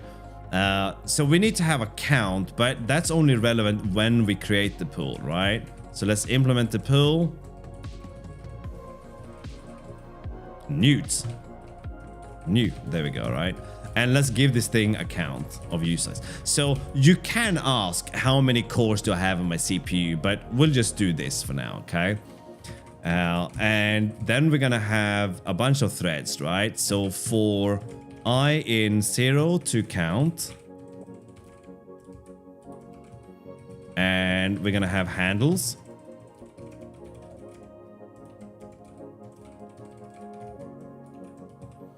And then we're gonna do thread spawn, and then we're gonna do this is gonna be like we just call it run for now, and we're gonna pass in the RX pair here.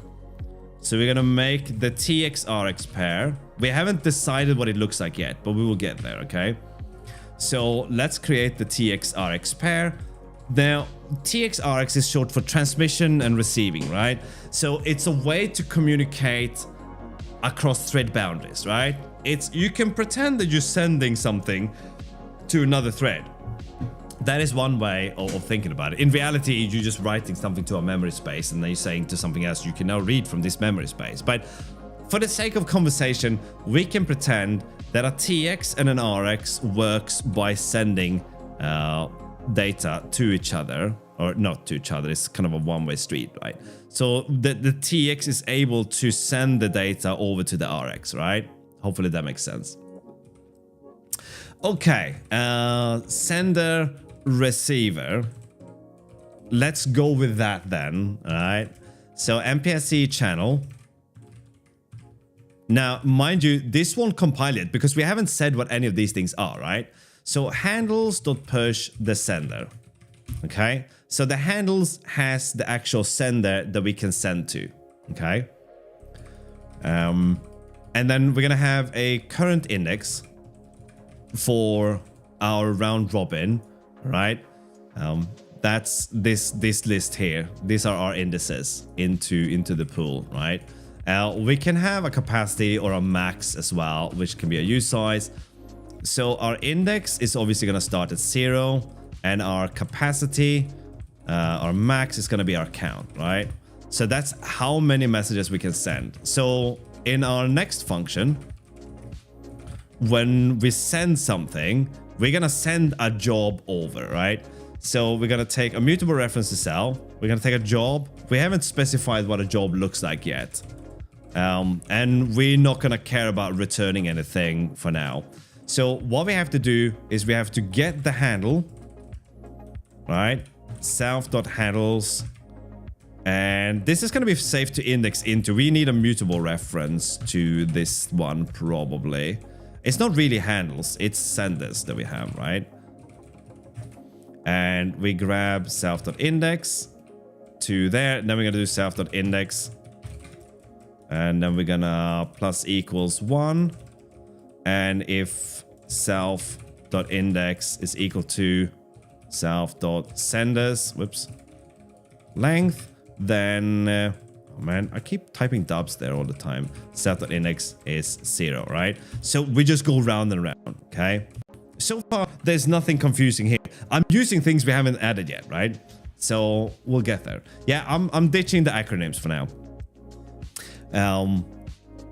Okay, so this is how we send things to the pool. And what we could do is we could make the pool. Actually, we could just put the pool inside an arc and share it around everywhere, right? So once we have our handles here, we're also gonna have our senders. Actually, you know what? This is gonna be our senders. We don't care about the handles for now, so we don't care about what is actually happening here. Like that. So we gotta send the receiver pair. That means that we have to have senders here. That's a vec of a job, right? We haven't specified what a job looks like yet. Now, we can be fancy and make a struct for a job, but we're not going to do that. We're just going to box functions. Don't worry about it. All right. So we got our senders, and we're going to slap them on self here. Okay. So the only thing we have to do now is create this run function. Although, arguably, we don't even have to do that. We can just write this in here, right? We do have to move that in here, right? So we have a loop. And all we're going to do in this loop is we're going to get a job by saying receiver.receive. This is blocking. And we're going to unwrap here because that's how cool we are. And then we're going to execute the job. Okay. Now, this looks a little bit funky. That's because I haven't told you what a job is yet. So let's make the job a thing, right? So I could type this here. I could type box dyn function. Okay, but instead of doing that, and in case we want to make some changes, we're going to make a type alias called a job here. That's going to be a box dyn function. It can be an FN once even. We don't really care, right? So then this thing here can now hold a job. And this thing here can now be a job. Okay? Mismatch closing delimiter. Where are you?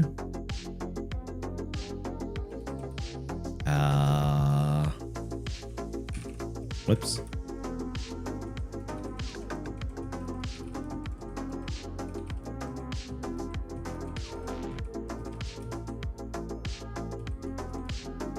Oh, there it is. Okay, I see it. It's after job. Not hob. Job. Oh my god. Job. There we go. Okay. No, we call that senders.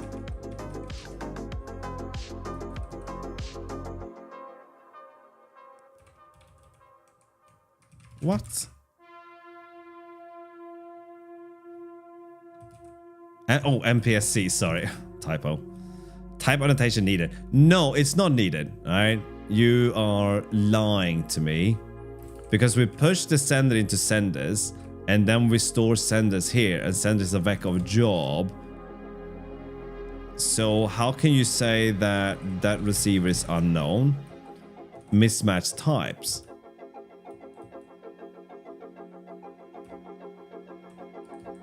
Oh, right. I see the problem. It's a sender of a job, obviously. Now we're good. And then we have to use self, sender, receiver. There we go, right? Ooh, okay, that was a little bit too exciting, but here we go, right? No, type annotation is not needed, you liar.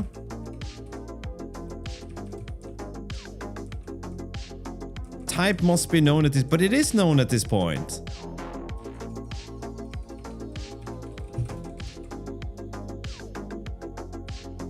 Yeah, okay.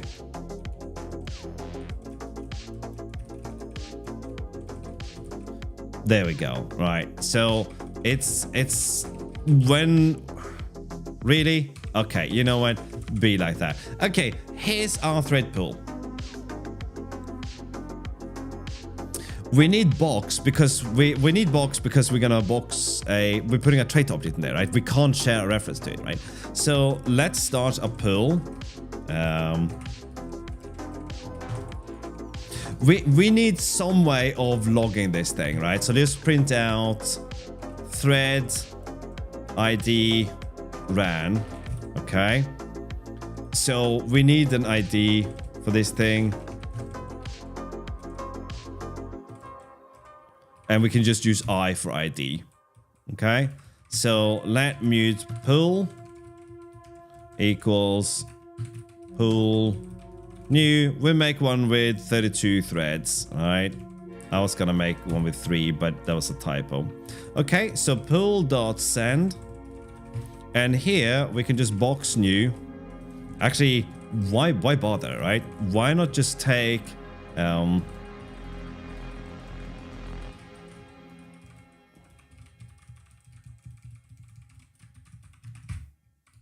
why not just do this thing for this to look a little bit less weird, right? Impl fn1s plus send. And we are going to get the handle that's going to be the sender. And then we do sender.send box new job. Right? So instead of boxing this thing here, oh, you silly sausage, okay? We have to give this thing a little bit extra love, right? Saying that this thing can't contain a static values, right? So instead of writing send like this, we can just write a closure like this, right? Hi, I'm a jobby, okay? We can do another one, right? I'm also a job. Okay, apparently job, it means something different in Scottish, so we'll do that, right? Okay, but this is not all we can do, right? I mean, we can have a value in here, and we can just use that in our pool as well, right? We can calculate the value, or the sum is gonna be equal to value plus 190, okay? And then we're just gonna print out the value, right? Like that. We can do that too if we move the value in there, okay? So that's our pool, and then here we're just gonna loop. Okay? So you can see that this ran on the first thread, this ran on the second thread, this ran on the third thread, right? This is how many lines of code? No, Shift V, please. There you go. And then go down to there, right? 45 lines of code, right? There's nothing spectacular about this. It's obviously very limited. But what we could do, right? Just to show you one more thing. We're looping here, because if I'm not looping here, we're probably not going to finish all the jobs, right? as you can see here, we're unwrapping based on something rather. So what we're gonna do with a fourth job, we're gonna do a pool send, all right? Now we're gonna do the silly pair names here because I'm lazy.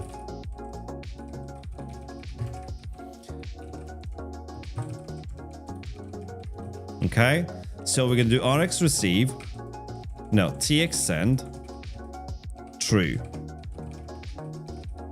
Okay, and then we're gonna do I am waiting, thread, sleep for 1 second.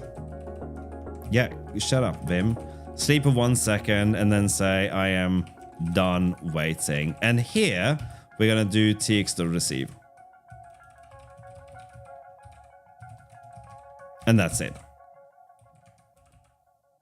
I got my TX RX mixed up again, right? It happens almost every time. Apparently not.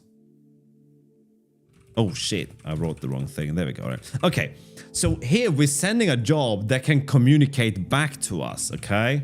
Let B equals unwrap, and then we print out the last message here. Which is just gonna be B. Bop. And that's true. Now this is unwrapping because we're doing an unwrap here. So we can do something like this. Let okay. Ugh.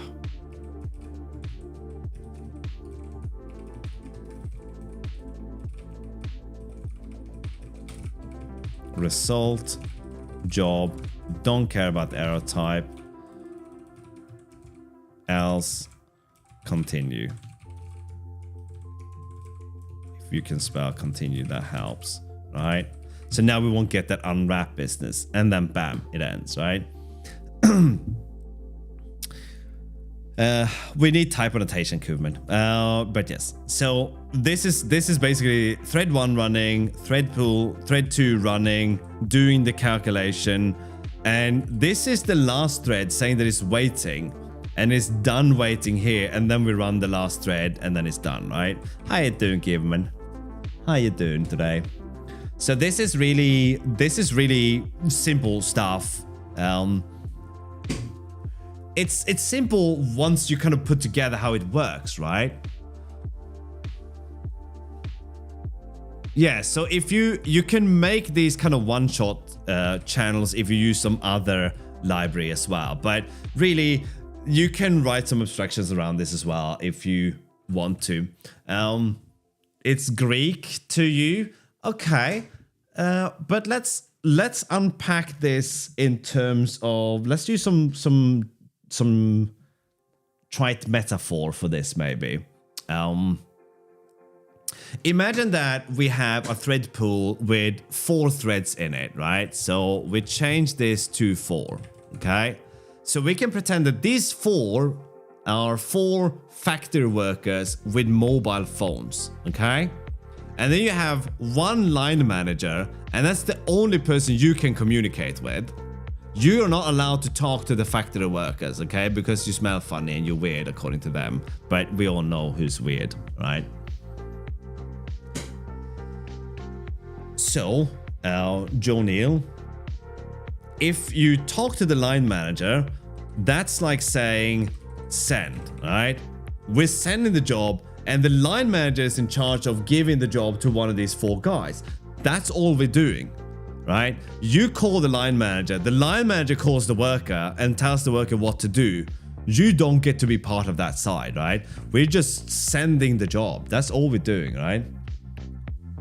I'm doing receive in the send. You can't do receive in the send. That doesn't make any sense, Liminox. You're confusing me and upsetting me now. This is the line manager. The pool is the line manager. So we're saying create a factory with 4 workers in here. All right. This is us calling the line manager saying, do this work. All right. So the line manager will find a worker and it will then send the job to the worker. All the workers do is sit in a loop and wait to get a job. And when they get a job, they execute the job. And then we say, we do this just for debug info, right? Makes sense? Nice. Thank you for the follow, Haps. Yeah, that's it. Simple as that. There's like, I think most of the visual noise, the code noise here is set up. So, oh yeah, no, I was being facetious. Workers do their jobs, right? I don't have a send function. I called work. So the code that is relevant in this, it's this code here. This code here. It will loop forever. It will get a job and it will execute the job and then it'll go back to the loop. We can ignore this part. This is just debug info, right? And this send function will get the other end of the receiver, the sending part of the receiver. There are sender-receiver pairs, right? So when you create this thing, you get a sender and a receiver. And the sender can send data to the receiver. So here is the receiver waiting for data. It will just block this thread until it gets some data. Here's the sender sending the data, right? You can send a job to the worker that is currently busy even if there's a free worker with this code. Yeah, cool, man. This is not a work stealing queue. What overhead do we prevent by having a pool? Imagine, Christopher, that you had to spin up a thread for every job. So if I wrote a loop here, if I did for I in 0 to 10,000, I take 10,000 because this is a well-known number, right? It's the amount of people that, no. So 10,000. So we're pretending that we do networking, which this is obviously not what we're doing, right? But then we do this, right? Let's get rid of these things. Actually, you know what? I want the last thread. I want this thread. So we're gonna do this. But we're gonna skip this. All right, so we'll wait. So we're gonna send 10,000 jobs now, and we're gonna print that. All right. Okay, this ran 10,000 times. That was a really bad idea. Let's do this. Okay, there we go. Right. So here's our 10,098. Oh yeah, hang on. What? Wait, what?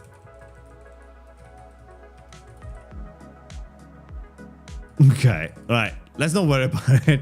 Let's not worry about it. But to get back to your question, if I actually had to spin up 10,000 threads on my computer, this would have been a lot more strenuous, right? Especially since I have 32 cores, right? That means that my computer can execute 32 processes in parallel, not 10,000, right? So we are creating an overhead where we have to do a bunch of syscalls to the kernel. We have to tell the kernel to spin up a new thread instead of reusing the threads that we have. And that is going to be more expensive than not. Now we're doing a bunch of printing. Actually, we're doing that, right?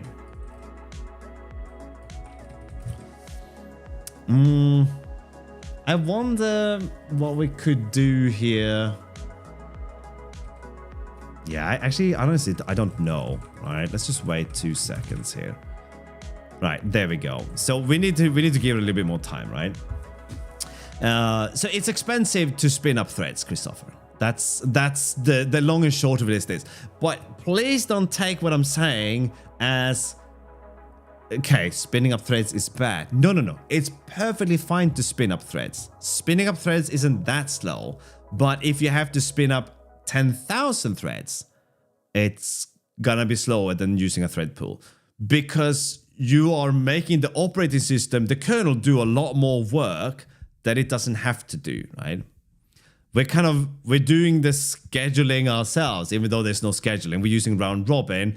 Round robin is another word for saying use the next one, use next one, use next one, you run out, use the first one, use next one, use next one, use next one, you run out, use the first one. Right? When are you gonna play once human? Never. Lots of context. Yes. And this adds to the expensive thing, and threads have to create their own stack frames, but I don't know how far into that we go, right? So spinning up more threads than you have cores is rarely a good idea. Let's put it like that, right? It would be fun. Nah, I don't know, man. I don't know. Would it be fun? Would it be fun to play once human? I don't even know what the game is, right? Round robin is how you give out cards in Uno. Round robin is how you deal cards, right? How difficult is it to make an async executor like Tokyo? Well, you're contradicting just yourself a little bit there, Libinox, because you said a simple implementation and then you use Tokyo, right?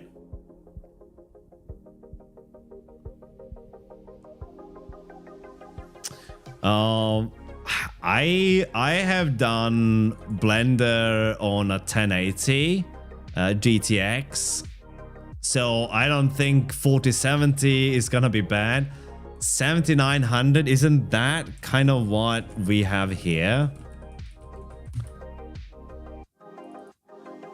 Yeah, I think you'll be fine with that, right? I think you'll be fine with that. Hey, don't shame my graphics card. Now I have an RTX 6800, but yesterday, I think you mean yesteryear, it's like 7 years old or more. I don't know what to say to that, Limenox. If you can learn how to park and awake tasks, you're good.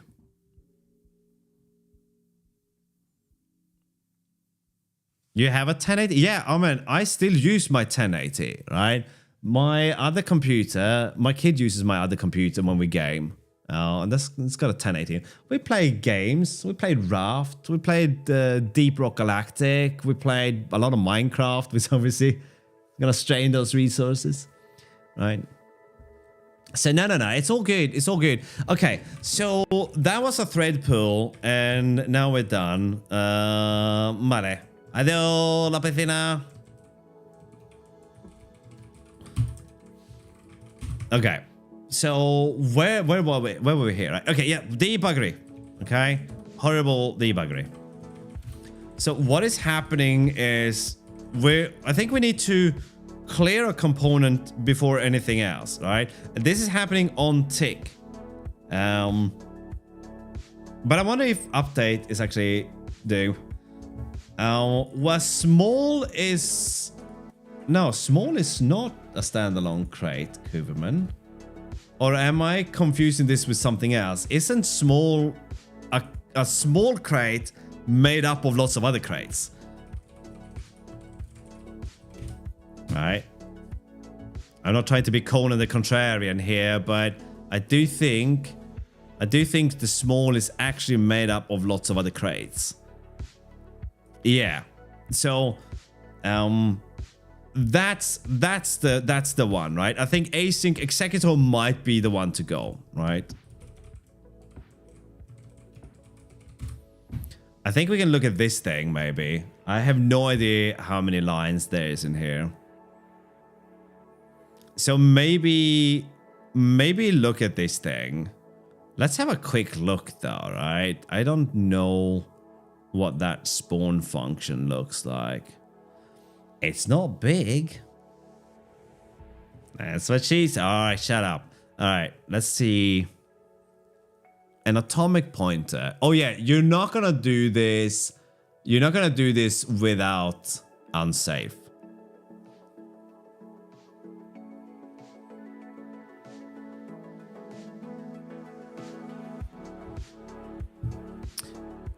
Why use an unsafe cell here unless this is to also make this not send and sync? Well, okay. Never mind that. Why would you have an unsafe cell here? Can anyone answer that? It's about the variance. Yeah, okay, but why have an unsafe cell though? What does unsafe cell add instead of just having that inside of the phantom data's type?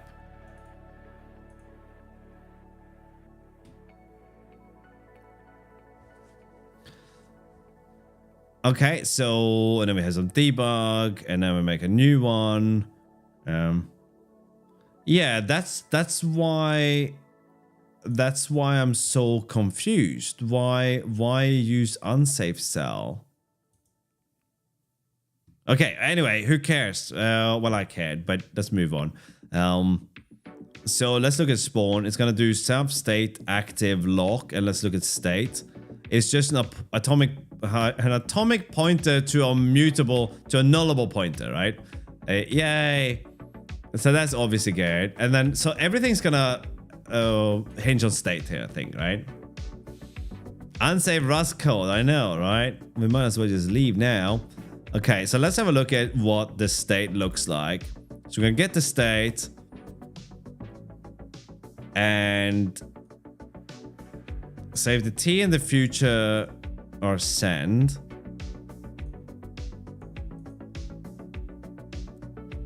I'm guessing they're doing this where Tokyo does not do this. Tokyo has a static lifetime bound, if I remember correctly, which some people have griped over. Spawn inner future and a mutable reference to this thing. They have scope task. Yeah, that kind of makes sense. I have not looked at this before. I am very new to this. Okay, we don't care about spawn many. We do care about spawn inner. So active is, oh, they got a slab. Did you guys know that I made a video on slabs called Slabs and Crabs? So they got a slab here. That's cool. I do like me slabs. Yeah, so Tokyo has that limitation, and that's something that people have been a little bit unhappy with, right? I've been editing your VODs to get videos out for personal use. Isn't that a lot of work? Do whatever you want, man. I almost want to ask you to share them if you want to. Enjoy, cat peasant, but only if you want to. I'm not asking you to edit videos for free for me at all. So active is okay, so this is getting a vacant entry. I'm gonna assume this is what I do with closures. We have future, we have the state. We're gonna move call on drop. Try remove index, future, oh wait, okay. Yeah, sure. I'm not sharing my food. But it's my food. It's getting late. I should be getting some food now. Yeah, all right. I'm honestly, I'm not good enough with this stuff to actually try to unpack this. There are too many things that I've lost track of. What is happening? Call on drop. I'm gonna assume that this will call this closure when this is dropped. I don't know how it does parking or context or anything like that. So obviously we have to look through it.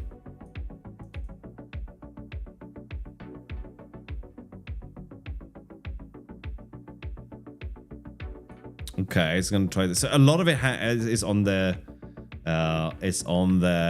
state. Yeah, I'd love to see them, right? It's Rust Future, yes. I'm not doing fancy editing. I collect timestamps on stream for topic and just clip them and give them title. I mean, that might be enough. Yeah, I'd love to see that, right? There's some videos of you reviewing Rust and implementing simple stuff. Oh, yeah. Like cow clip? I don't know what cow clip is.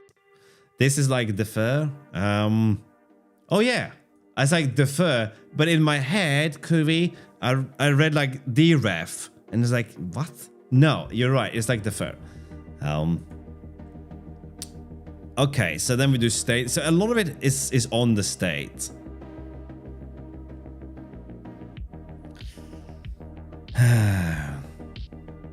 Oh, I have never seen that before. I have not seen this before.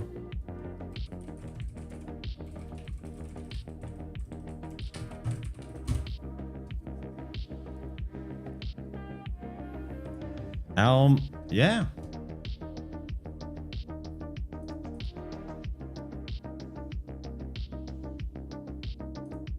I'm gonna whisper.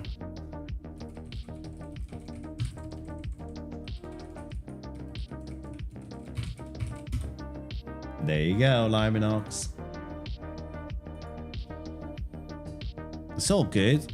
I mean, the thing is, if you have anything in there that you think might actually be worth making a video of, then I might be, you know, interested in that. Okay, is this about code gen? The code inline attributes give suggestions to generate code in a way that may be faster than what it would do without the hint. The attributes are only hints and may be ignored. Both attributes can be used on functions when applied to function in a trait. The called attribute suggests that the attributed function is unlikely to be called. Really?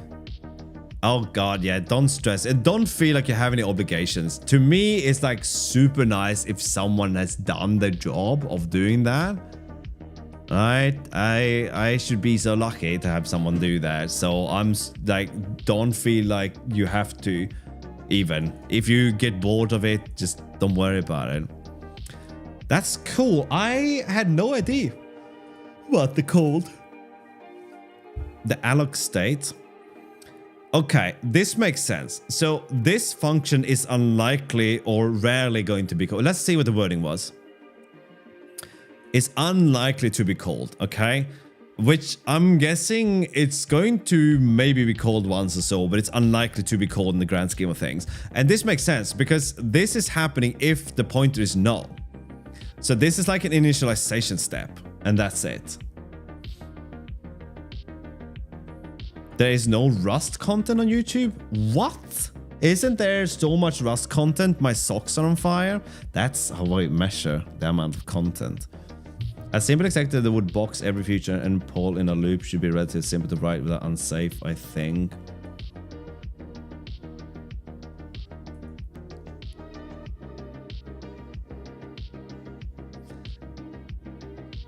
Yes, that does seem very straightforward.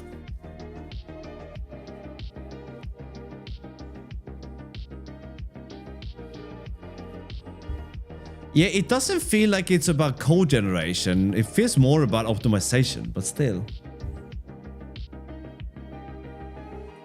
Interesting. Well, then you have John Jang set though, Liminox. Yeah, there you go, right? I called it. Yeah, have you been outside talking to girls instead? Come on, man.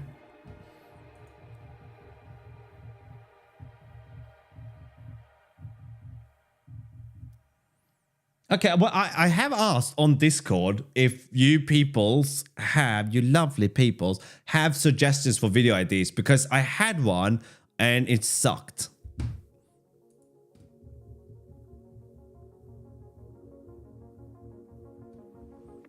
Did you meet him in the US or in Norway?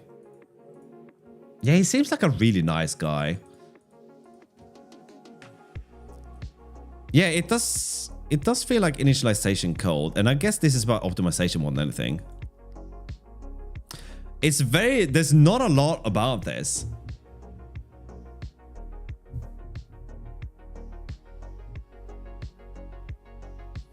Roll your own code editor for fun. Oh my god. In Norway? Alright. Yeah, because he lived in the States and then he moved to Norway, I think. He used to work for Amazon or AWS, but I think that wasn't his jam, maybe. At a small Rust event? Cool. It is undefined behavior to call a function. Okay, right. So I've all right. No, I've been to AVX. I've been to SIMD now. Okay, so this does not say a lot. This says nothing. Let's see if there's anything about cold. Hint that a function is unlikely to be called. Yeah. Okay, I mean, that's it. So it's a function that is unlikely to be called. I'm guessing it's a function that is unlikely to be called, but it might be called. So this would be like an initialization call. So I'm guessing this is helping with compiler optimization. Sorry, with optimization of the generated code more than anything. With code paths, maybe?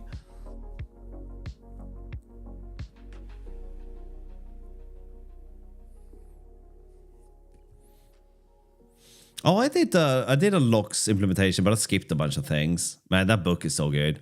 I also seen the one from Uncle Scientist done crafting interpreters on my own. What's Uncle Scientist done on YouTube? Feel free to link to his channel.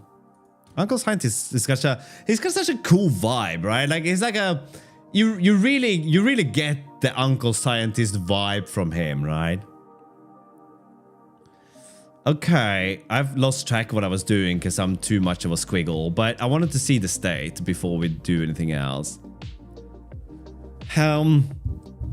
I wonder... Oh, right, he even has that. You know what? Then obviously I have to go and give a subscribe to him.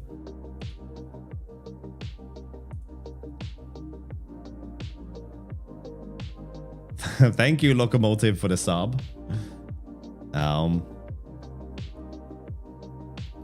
I didn't even know.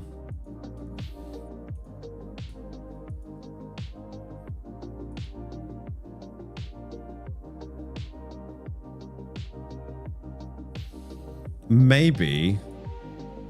Yeah, but isn't that about code path? Sorry, execution and performance then? Optimizations, right? So not code generation optimization. Well, I mean, not about the compile time, but the runtime. I want attribute that will not call a function ever. So when someone kick you from the job, usually to apply to all code base and never call it the main function. Really? That's very cool. You found him on YouTube then, did you? I find YouTube so hard to discover anything.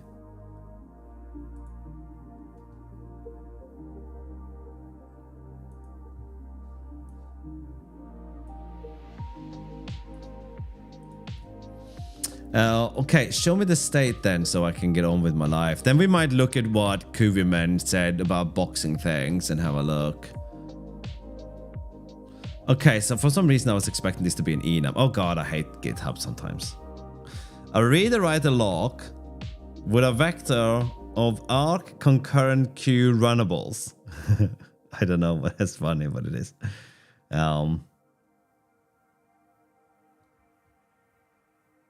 Sleepers. Haven't you heard the truth is untrue? All right, there you go. Sleepers. Man, what a band. All right. Okay, let's do another detour, right? Let's go to temp and then we do cargo new. What do we call bad async runtime? Crooked skew rubbish. All right. Because we're not keeping this thing. Alright, I'll get into Vim eventually. People think it's hard to quit Vim. They don't know anything. Okay, so if our runtime is just a collection of a vec, we make it single-threaded, right? Box, dine, future. No, we can't make futures into objects.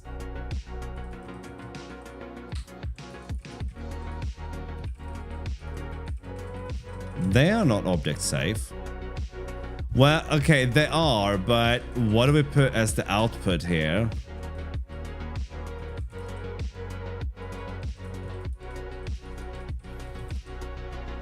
I think this is... I don't think we need to pin it. We're making it single-threaded, right? Yeah, but then we're forced to having that as our output.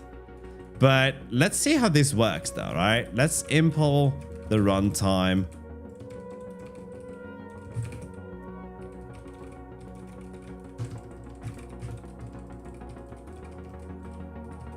And then we have another public function called spawn. And then we're going to take a future, anything that implements future, where the out.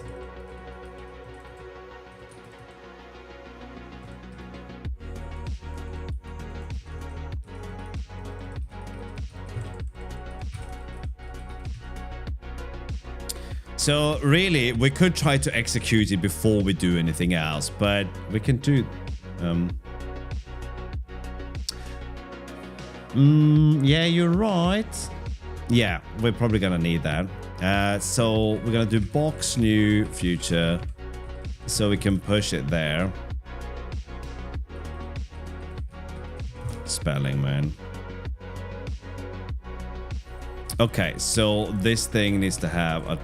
that's odd, but... Where is my plus sign?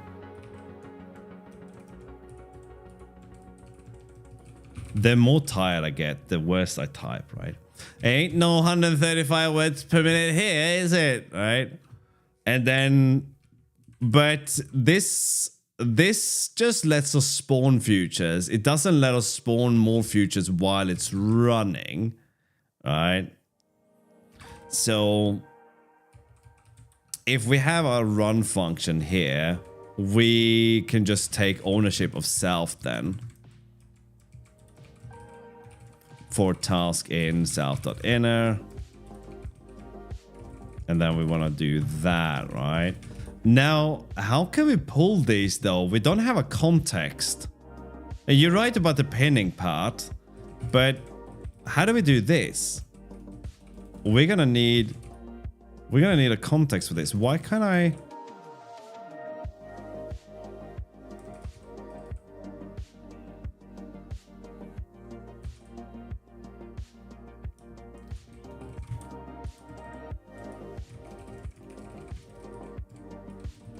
I'm probably missing something. You can make an empty context. Interesting. So pull is implemented on future.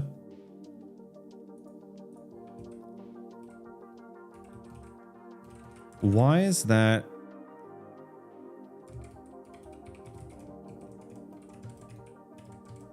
Again, we don't have pin, but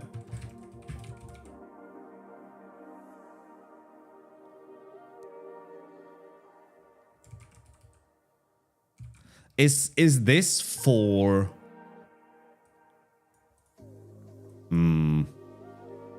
All right, let's just do this then. Let's do a pin box, I think.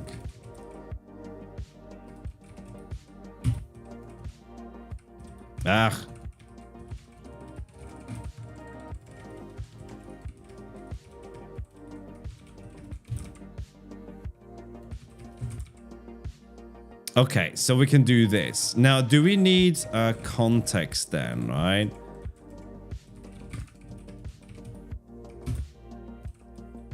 How do we make an empty one? From waker, local waker.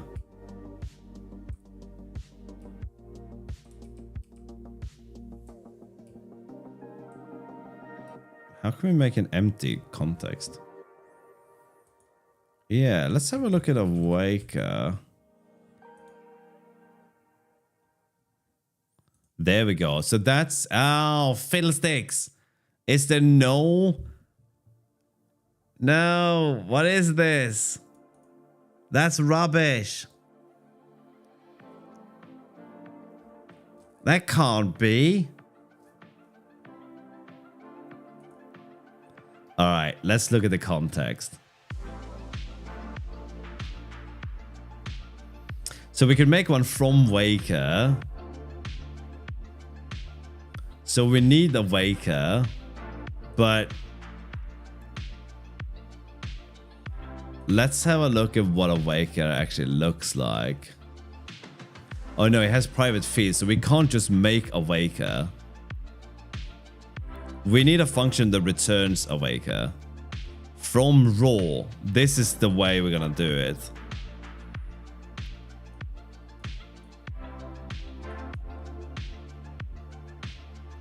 Ooh.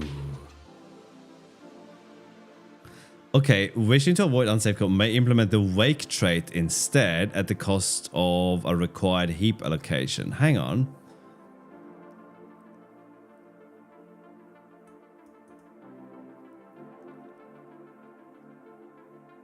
From Arc.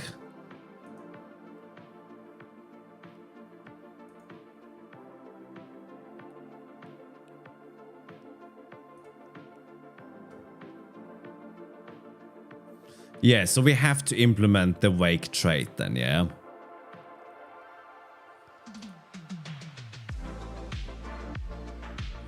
Okay, but then we can just do that, right? That's not an issue. Alright, we're not gonna call it anything bad. Where was this? Alloc task. Whoops. Wake. Might need Waker as well.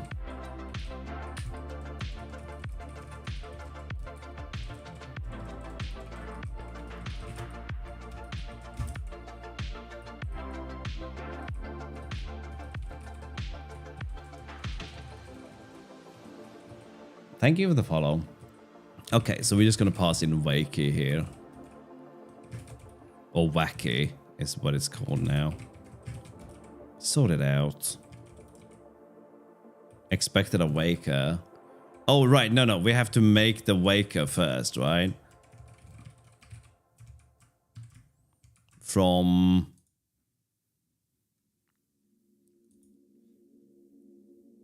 arc dubs, right?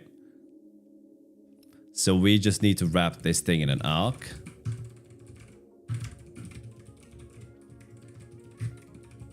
There we go. Wacky wacky, I know, right? So from arc. No, it's just from arc new wacky.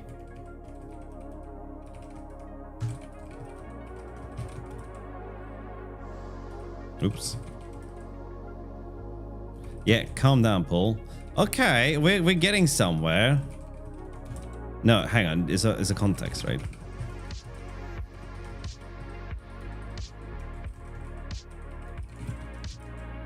Right, so then spawning, we just have to call box pin here, and we're good. And we should probably match here.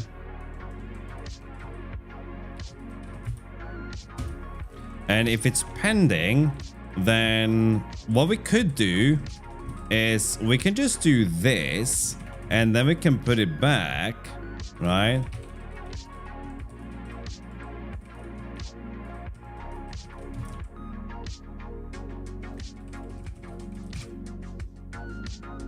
Oh yeah, no, because we're iterating over this thing.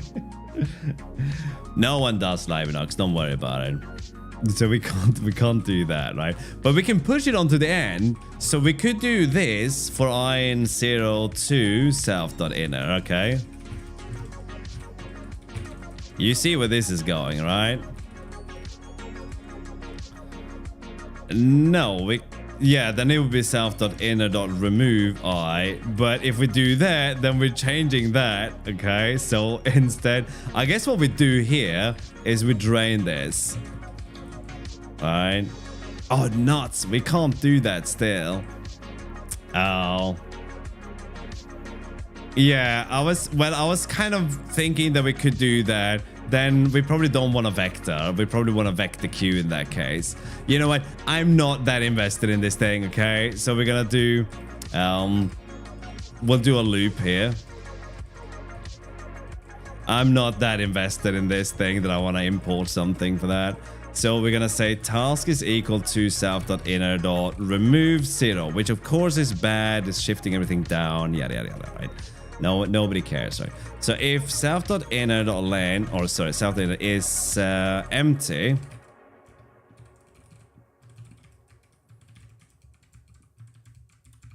then we're gonna break out of here.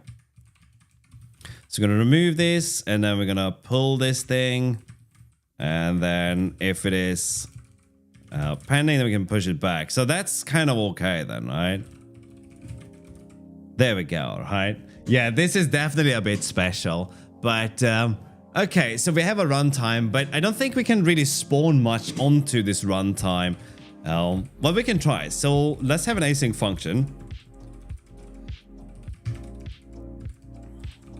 And this thing's gonna return a value.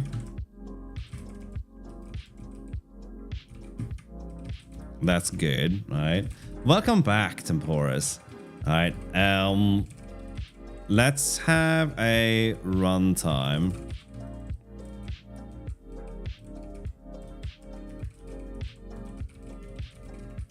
Actually, we're implementing a runtime. Kuverman has helped me build an async runtime.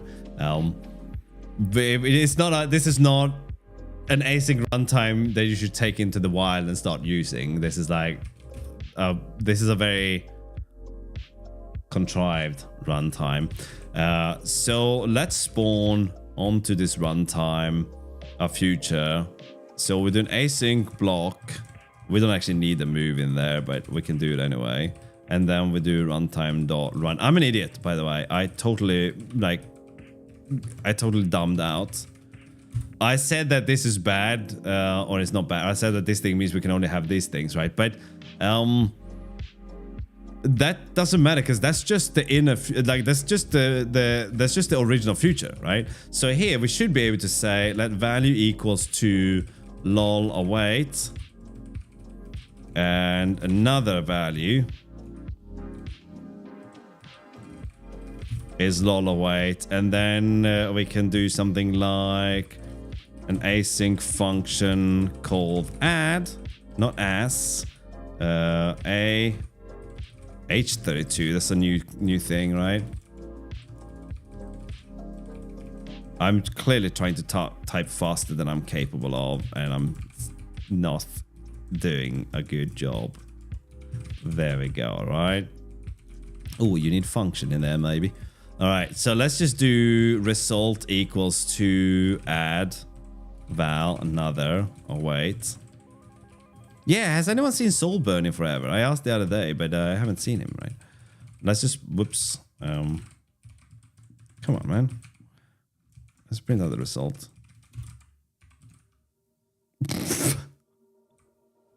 Wait, where do we have a panic? You sausage. Where did the panic go? Oh yeah, here in wake. Well, we just do nothing. Oh yeah, here we go. Ready. We do nothing if it's ready. Wow, thank you, Kuverman. That's actually surprisingly simple. I don't know why I didn't think about how simple this really is. I really appreciate that, Kuverman. That's really good. Very cool. It makes sense. Yeah, this was really basic. You know what? We're here on Twitch, right? We can do a shout out to Kuverman, who last I watched, Kuverman was working on a game with a very cool mechanic. Are you still working on that? The auxiliary cube, that is not the name of the game or anything of the sort. It's just how I think about it, right?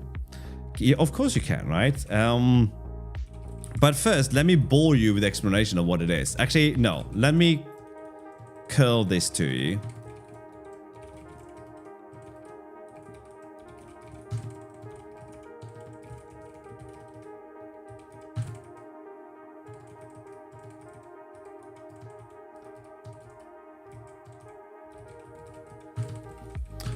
I'll get there eventually. There you go.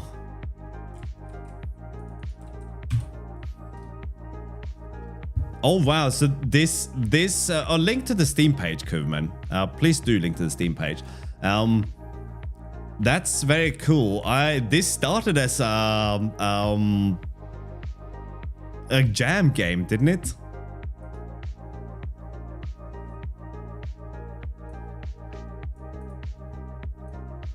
I can use computer. Hang on. Let's watch the trailer. Hang on. Quiet music.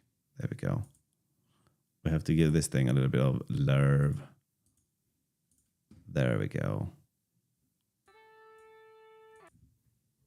Ooh.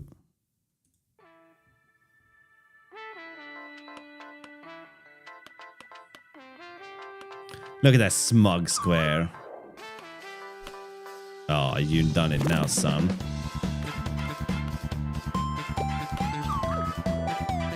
A bevy jam. There you go. Oh, it was a winner even. Good work.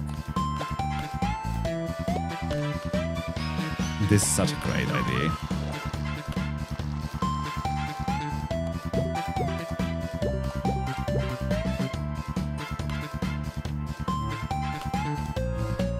Cool. What a game-focused day it has been today. Okay, that I think I would have struggled with.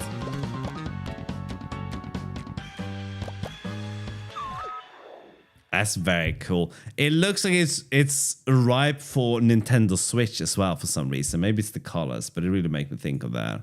Very cool. Very cool.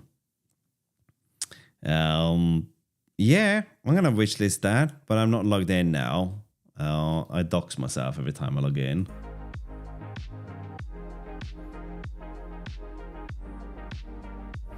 That's very cool.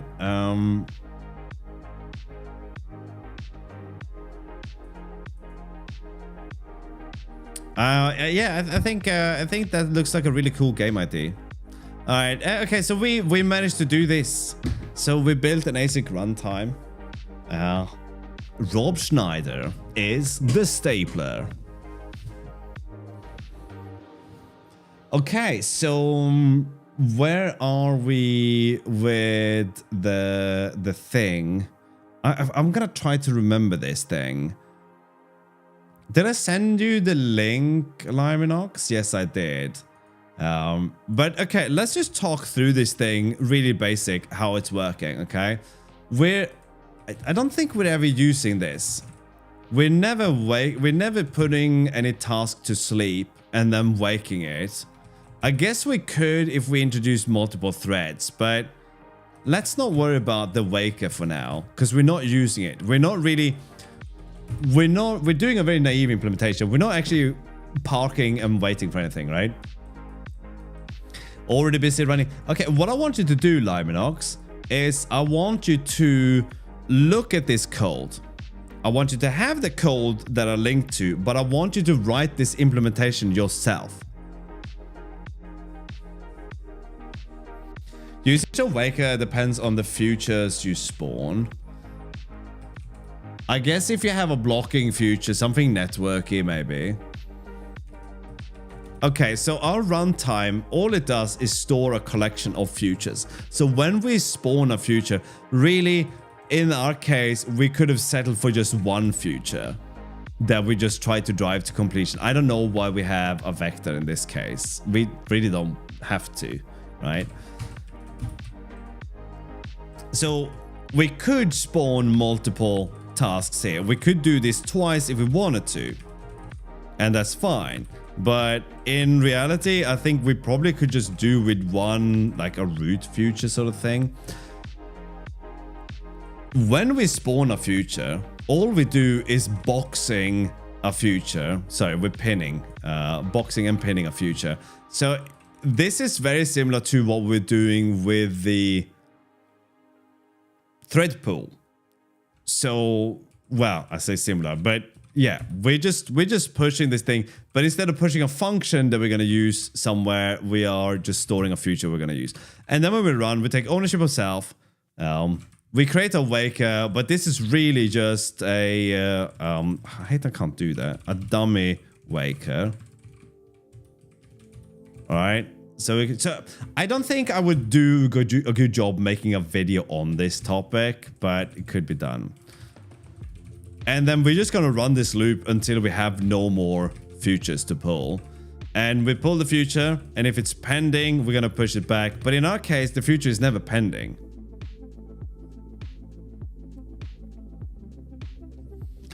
I guess you can think of it as a promise in JavaScript, right?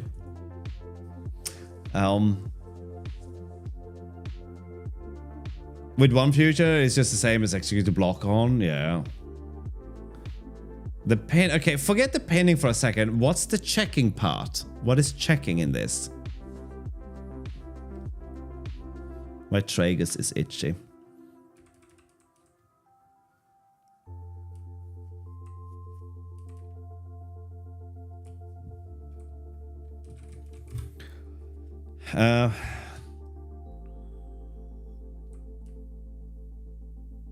Since we can't spawn a task from here though, we can't do anything like spawn something. I don't know why I use a closure, right? I don't understand how a future is ready or not. Well, that depends entirely on the future, which does not help you whatsoever to say. So where this becomes relevant, let's take something like reading from a network socket. If the socket is not ready to be read from, then you could return pending when you try to pull the socket. I don't know if I could implement this. So we do a TCP stream here. And we're gonna wrap a TCP stream here. So let's import a TCP stream. That is not where my brain wants to put that. Come on, man.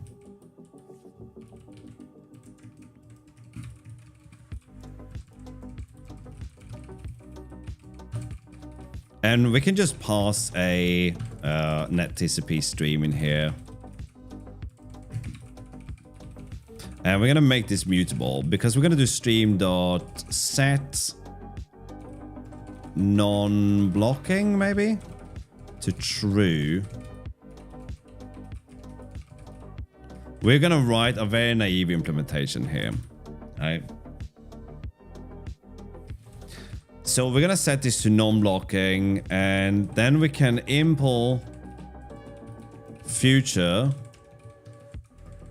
for TCP stream. Although this is not gonna work because we have to block the thread and we would have spun up another thread in this case. So yeah, this is kind of a bad example. So I think we could set this to non-blocking. Okay, maybe we can do this, right? We're gonna do... Let's store a buffer in here as well to be really silly about the whole deal, right? We store the buffer as a kilobyte of U8. U8, please. Okay. And we're just gonna throw a bunch of zeros in there because that's how we roll. Now the output should be a vec of bytes for this, all right? It's kind of tangible to have a vec of bytes here. And then what we can do is we can match on self.inner.read, which means we need to use stud.io read for this to work. And we're gonna read, and we're gonna read in a mutable reference to oh, I see where this is gonna fail now. Yeah, the more astute viewer can see where this is gonna go awry, yeah?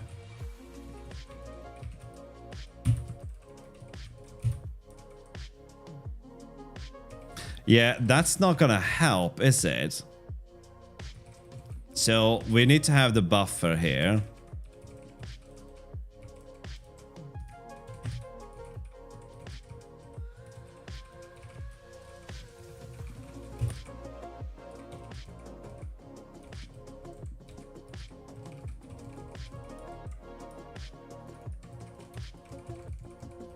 So we're doing we could have done a partial borrow here, right?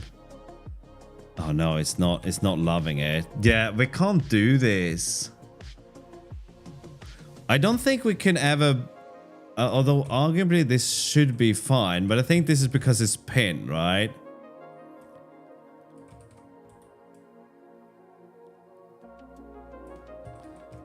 So let's do that, and let's just return pull pending here to calm that down.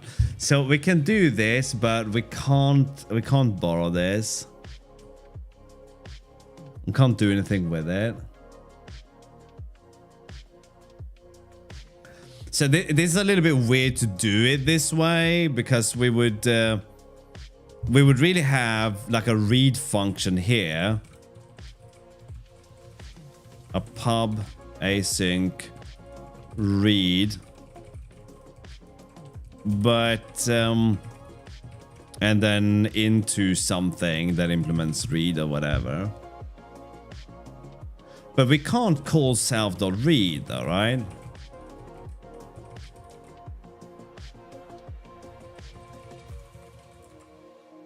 We can.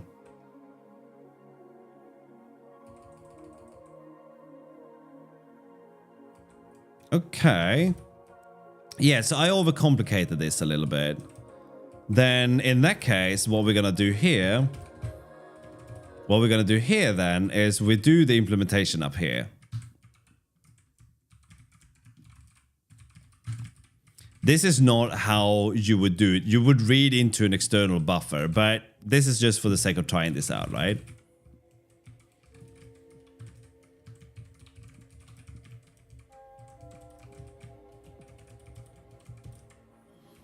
Okay, so we can read this thing, and we should really just return this this result here, and we're gonna use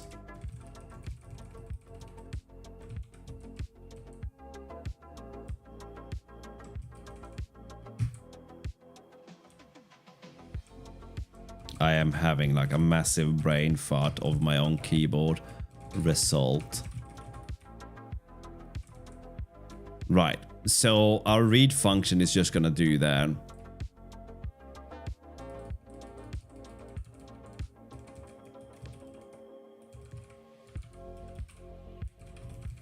Okay, so if we can do this, then we can match on read here.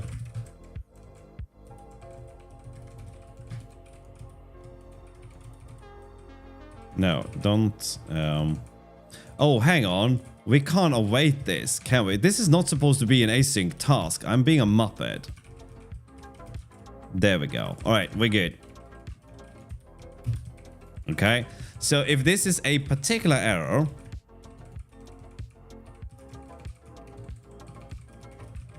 an error kind, whoops, known as would block.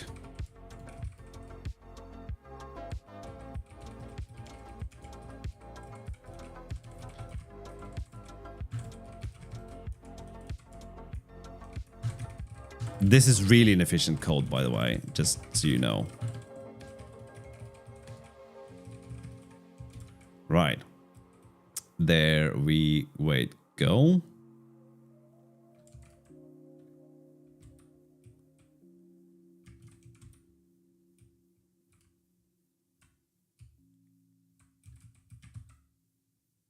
It's an IO result. Oh my god, this is my bedtime now. Expected. Oh yeah, shape. Okay, right. So this is going to return how many bytes were read and not a vector, okay? So I'm being a little bit simple here. So we have to match on this thing. We have to say, yeah, we can match on this.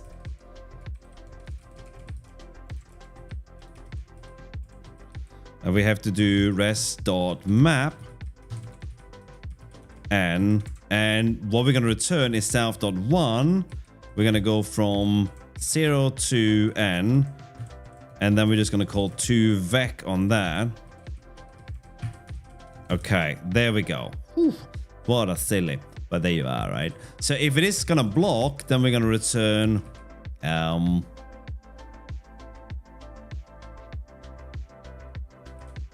pull pending.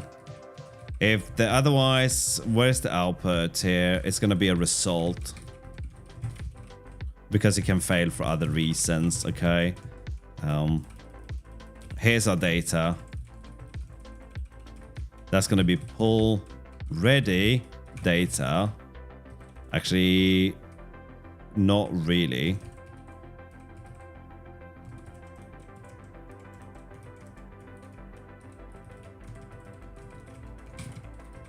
Don't need that, right? Okay, there we go. We have an async network socket, but it's kind of silly. But why don't we connect this thing here, right? So we'll do a TCP stream connect, and we're gonna connect to localhost. It must be fun watching a stream where every other thing I type is a flipping typo at this point.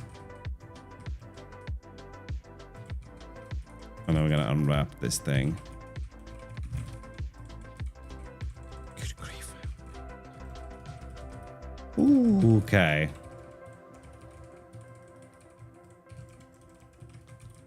Okay, so we can do a socket dot await now.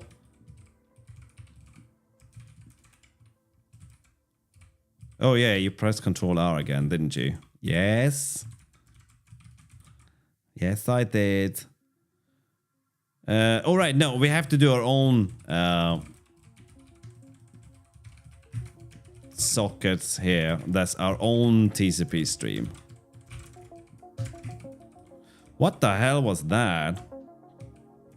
Ah, yes. There you go. That's the T I was waiting for, right?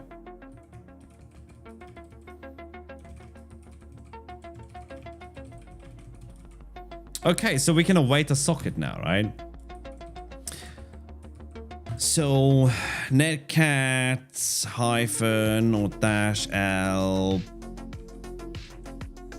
dash P. Come on, man.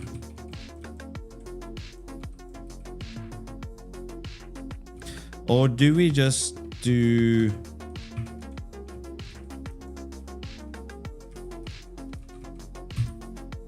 No, not L. Oh, it's just P then? No, what's listen?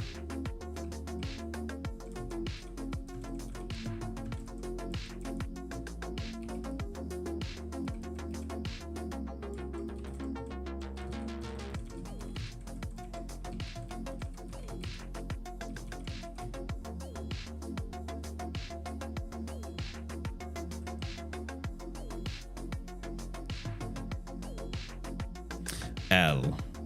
Listen for an incoming connection rather than destination. Kind of the destination and port to listen can be specified either as a non-optional argument or with options like S and P respectively. Cannot be used together with... Okay, whatever, right?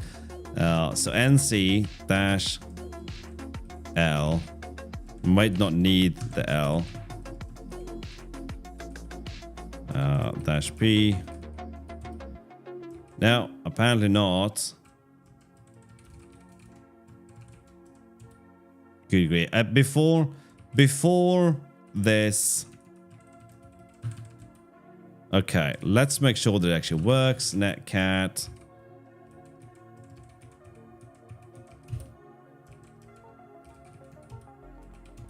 Okay, that works.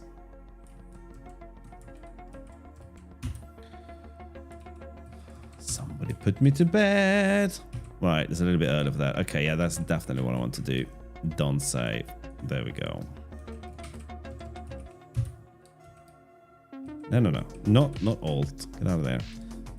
There we go. All right, so this thing should now connect and listen. And if we did something like if let okay data equals to data or data, then stir from UTF-8 data unwrap. Well, get a reference, will you?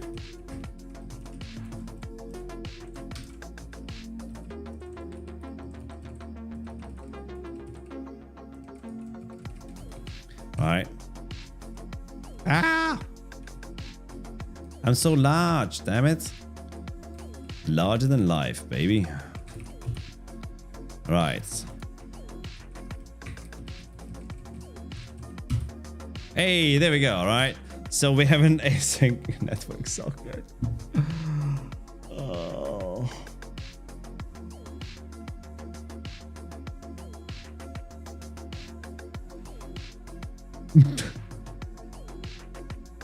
REST API won't be async though? Nah. So if we were to actually observe this program now, right? If we would no hands, no. I just moved some things around. Okay. If we were to observe this program and actually print out every pending read that we have, you would go crazy.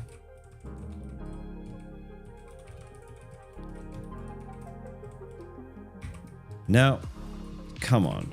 Stop being large, man. It's a little bit too early to go to bed as well, right?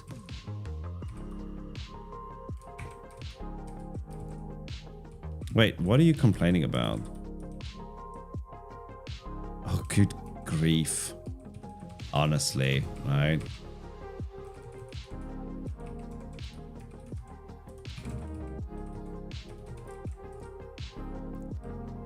So it's pending all the way to Sunday, right?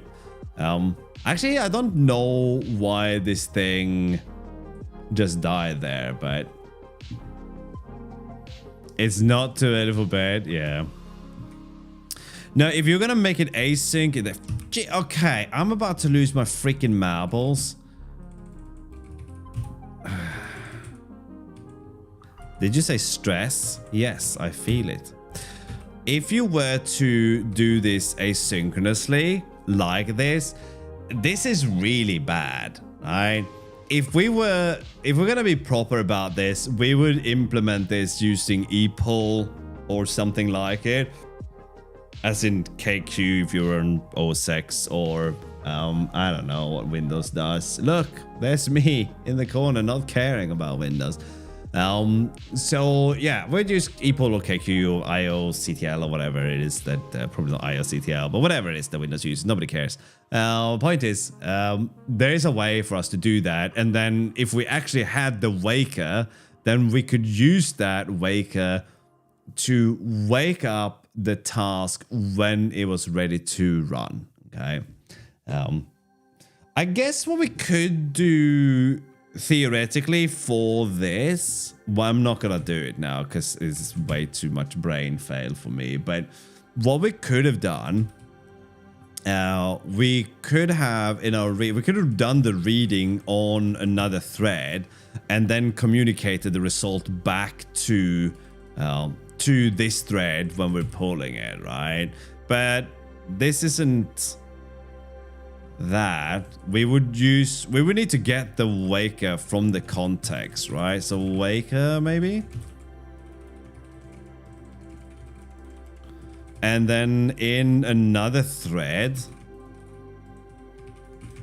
I don't think we can do this now, of course, because our waker is just an empty husk of a waker. Is it wake?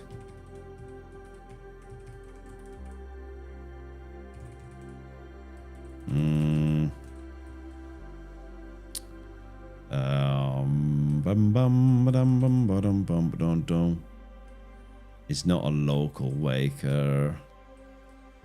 Anyway, we can get like an arc waker or whatever, and then we could go from there, right? But yeah, so either way, this is doable. You'll probably find information about this on Tokyo's website, right?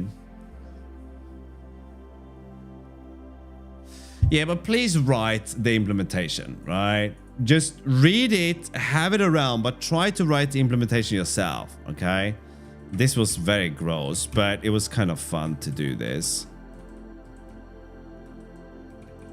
Now we're gonna delete this rubbish and never talk about that again. Let's do something I actually know something about. Rubbish. Okay, I don't know anything right now. So what's happening here though, right? We got this beautiful bug that's preventing us from actually releasing this wonderful library. And that is that a component has been knackered. Oh, enjoy Semporus. Thanks for hanging out. The component has been removed. So we have to look at where tick components is actually happening in the grand scheme of things. So we will handle and then tick components, but something is removing it from the component before we get to the end of this thing. The only way you're gonna do that is by writing Rust, yeah. So keep it up, Limenaxos. Limenaxos? That's your new name now. I'll call you ma'am. Tell her. I don't know, man. So there's an update happening. So to be able to observe this, we can set the frame rate to 1 frame per second. And then we can do this in the tick function.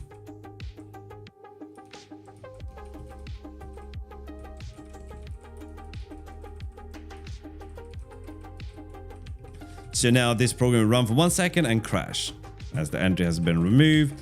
And now we can put in a little bit of debug information. So here we are ticking. So the last thing we see before we die is ticking, or is the second version of ticking. Where this is actually going awry is when we... Thank you. When we apply not futures but updates, so changes, and then we're gonna follow this thing now. This isn't overly complicated. It looks like there's a lot of code going on here, but it isn't overly complicated. So apply Pathfinder, blah blah blah. Here we go. If the component has been dropped, then we're removing the component. So let's just print that out here, and I think this is what's happening. Dropping component. No. What? Oh, is that never happening?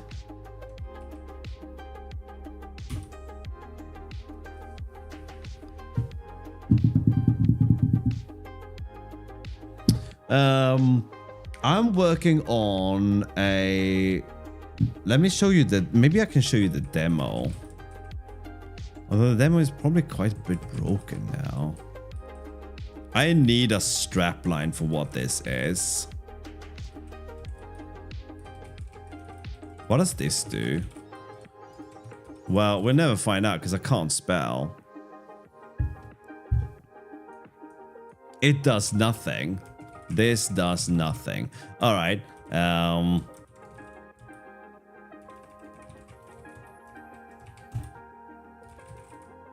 Oh yeah, that was about the cursor. What about demo? What does demo do? Okay, this I can share.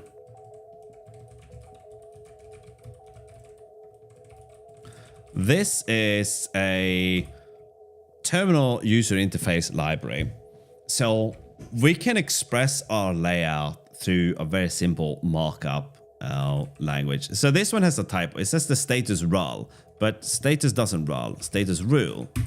And now it's updated, right? So we have live updates of templates changes.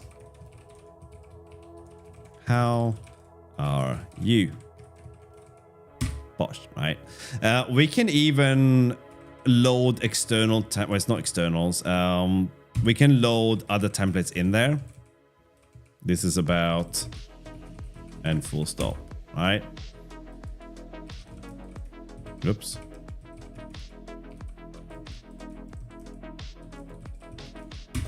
Right, so we can do all this stuff. We can style text. We can do your average layout, right? That you'd expect to be able to do in these things. Here we have a vertical stack. We're gonna change it to a horizontal stack. That's gonna look very weird, but there it is. All right, put the little pipe character in there. We don't have to do that. We can throw a spacer in here. Now this is really gonna throw things out of whack, right?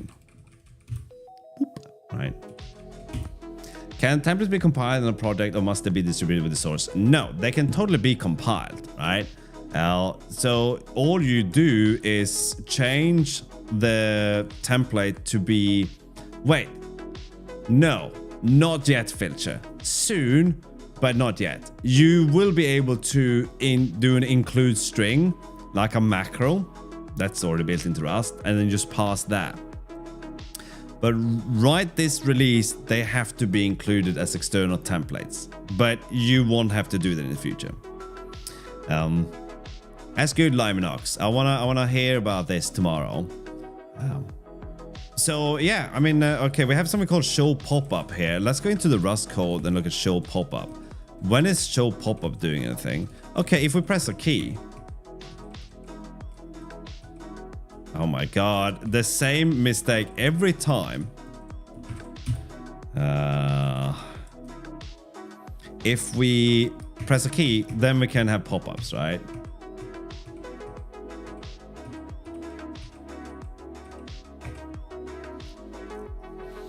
Yeah, there is a lot to be decided when it comes to this. So the main goal when we did this was to get hot reloading working. But now that we have hot reloading working, the next goal, once I've solved the current bug I'm working on, is to have third-party components, which will give us all the dynamic inputs and drop-downs and all that stuff. And then finally, to be able to load the templates as part of the binary, but basically bake the templates into the binary, right? It is probably something that you might not want to do when you're prototyping, given how simple it is to do something when you actually have hot reloading enabled, right?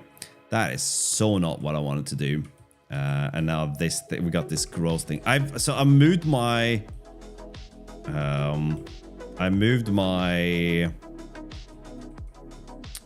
alt key, which is why I am so stupid.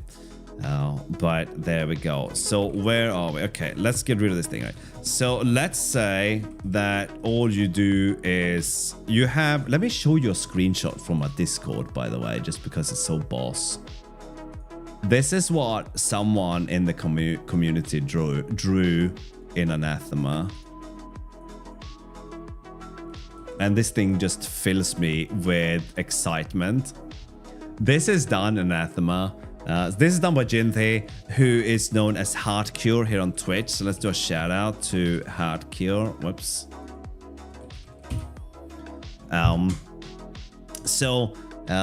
They did this thing, and I just wanna play this, whatever it is, right? Even if it's not a thing you can play today, I still wanna play with it, right? This is such a good use of like the border characters and everything. So let me show you what that actually means, right? So let's start off by just having a border, right? Let's see if we can somewhat replicate this. I'm not going to replicate it because I'm not that good, but let's say we wanted to do something a little bit like this. Where am I going to put this to not be in the way of everything? Maybe like that, right? So we have like these 3 borders up there at the top. So let's make an H stack for our borders, right?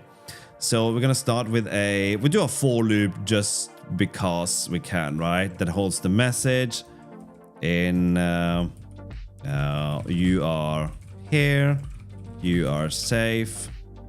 And then it's supposed to say we got time, right? We got time. I'm loving every part of this that they made, right? Okay. So that's our message. Then we're going to put a border and I'm going to put the text with the message in there, right? Bam. That's our start now. Okay. Then the next thing we can do is we can start tinkering with the border. Okay. Now, I don't know what border characters they're using. So I have to kind of make this up now. We can go and look at border characters. somewhere. I get, you know what? Since I'm not gonna try to be as good as they are, right? We're just gonna do this, right? So we're gonna start in the top left corner.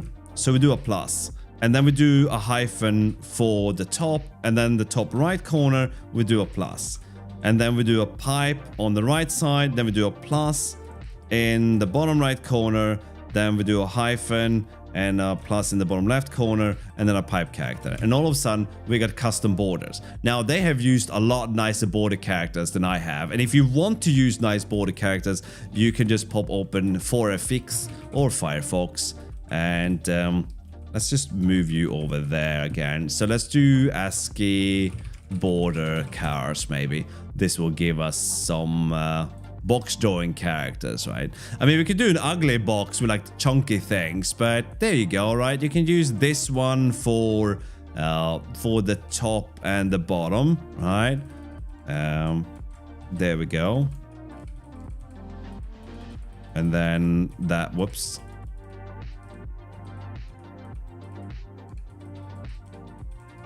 I keep pushing something really dumb here. There we go. So now we got like a fancy dash line instead there, right? Let's make the corners a little bit nicer. We can do the right hand side being these things. So let's shove that in there, right? Okay, so now we got like nicer corners there. In Vim, help digraphs.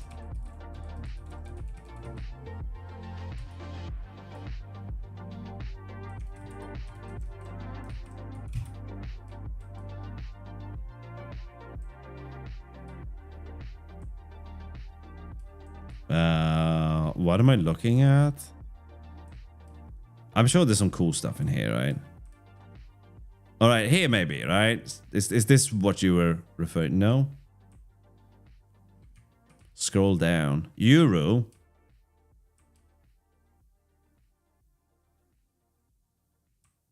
All right, yeah, okay. So here we got a bunch of like box drawing characters somewhere in here, I'm sure. That's very cool to know. I didn't know about that. All right, I don't want to scroll for the rest of my life, but it's really cool to know that, Felcher.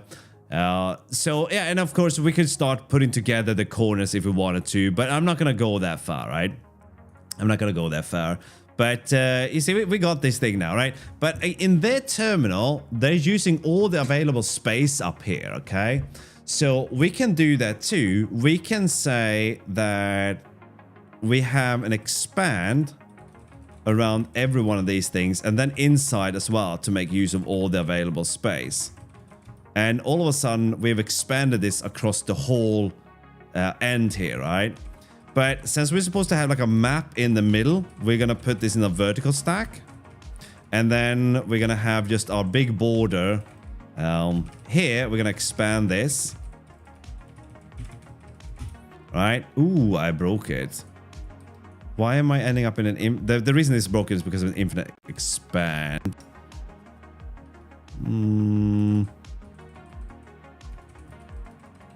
Okay, let's not worry about that then. Ah, fiddlesticks, not again. I gotta get myself sorted. I'm gonna check my brain after this stream because apparently I keep making the same...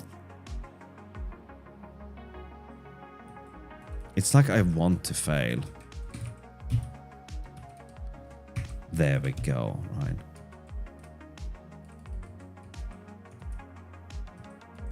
Why can't we expand both of these?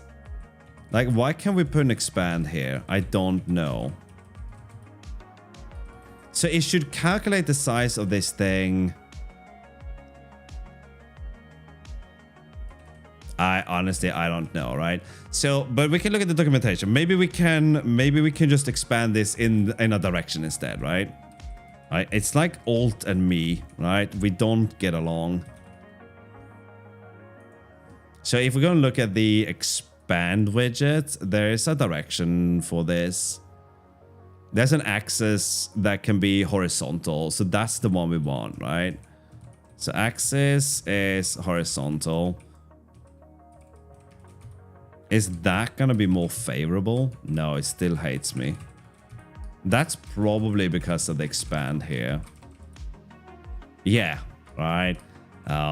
We are not going to expand that one. Okay. So there we are. Okay, of course, in their case, they had the text centered, so we can do this, put a spacer around each side of the message, and now it's centered. They had a little bit of they have a little bit of padding above and below, so we can just put padding around. We can put padding around the text to keep it simple, right? So we're just gonna say padding is 1. We could, if we wanted to, just do padding top and bottom to 1 and not pad the sides. But we don't know about the sides anyway because we're using the spacer, right? And then we're going to have the middle.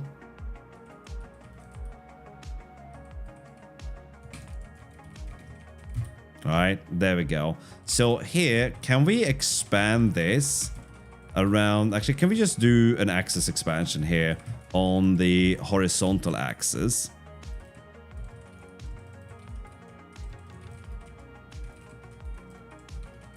Yeah, right. There we go. And of course, it wouldn't be a cool game unless we had a status bar down here, right? So we just put an H stack here, and we're gonna put some text in there. We'll go hit points, and then value, because I don't know what we're gonna put in there. The hit points are just going up. Actually, we can do hit points, 19, and then we got time. I don't know why we have time in there. But let's add a spacer here so the time ends up in on the other side. Hit points should obviously be red. So 19 should be in red text. Otherwise, we're clearly savages. All right. So we're going to set the foreground to red. And during no point in all of this have I recompiled my Rust program. I've been fiddling with this layout. I've been doing this thing, and I have not recompiled this whatsoever. Okay. According to Jinthy, the background should be some kind of green color. Now I'm picking a hideous green here. We probably don't want that. So let's go with like a more muted green. So we're going to resort to hexadecimal. So red can be 3. Green can be A, and blue can be 3, maybe, right? That's a little bit better. Let's tone it down even more. All right, okay, there we are. Vomit green. Damn, you're still alive. I am, Roberto. Have you tried to murder me? Swamp green, right? There we go. Let's tone it down a little bit more. Let's go with 131. There you go. Oh no, it's a bit too much. 141. There we are, right? That's beautiful green right there. Time is ticking away. This looks nowhere near as good as what Jinther has on there. Look, they even have little bunnies. All right. But we're doing a little status bar down here, sorry. So we're gonna set the background to gray and the foreground to black, like that. So now the red thing's a little bit hard to see, so let's make it bold. Now it's a little bit easier to see, but still a little bit weird to see. So why don't we just change this to a hex value as well, right? So red, all red. There we go. Pretty, isn't it?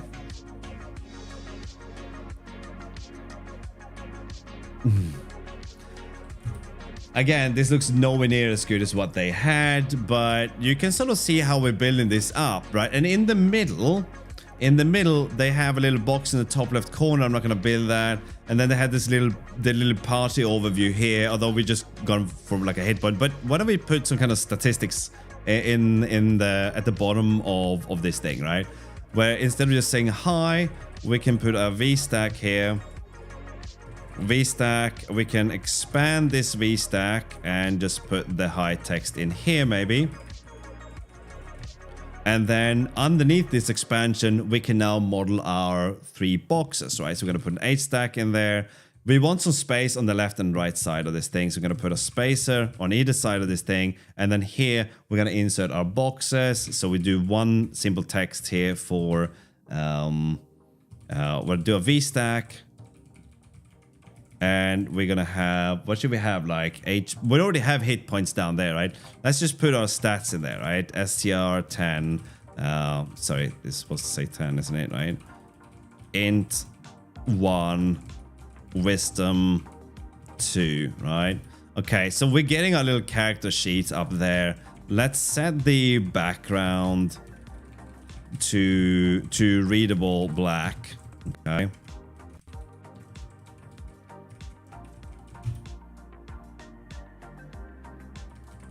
I'm doing something dumb now, aren't I?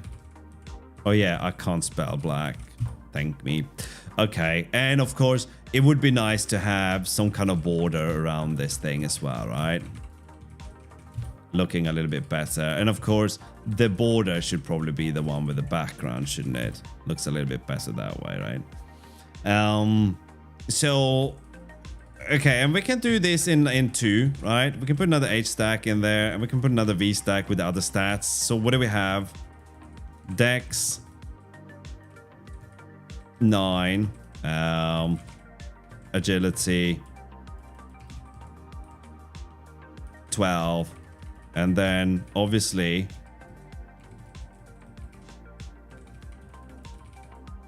spelling 0. There you go, right? Okay.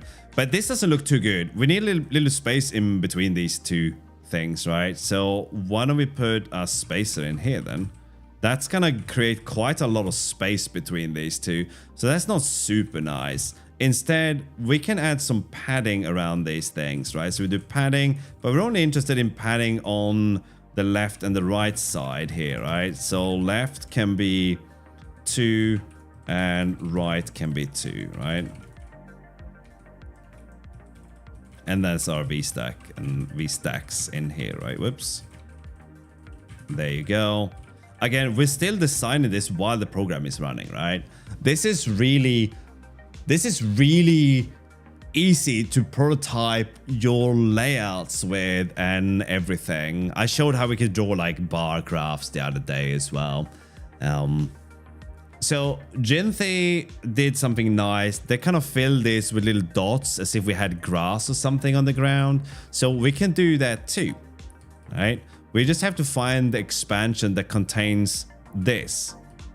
And then we can put a fill in here with a full stop maybe. So now it's just going to fill everything with full stops. And then why don't we put a border around this H stack as well? Okay, but the border is a little bit nonsensical, right? We don't need a border and then a border, right? We just want the top side of this border. So we just want this part, right? And then this dot for the grass looks a little bit wild. So why don't we just spread it out a little bit? I think Ginthy they have like a nicer lighter green instead of white. So why don't we set the foreground to green again, right? That's a little bit too green. Why don't we make it into red, green, like that? Now it's a little bit harder to read, but you know, it's there.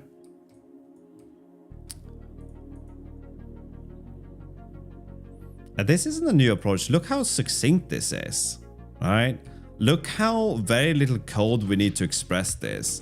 And obviously, if the code is getting messy, which it tends to be eventually, right?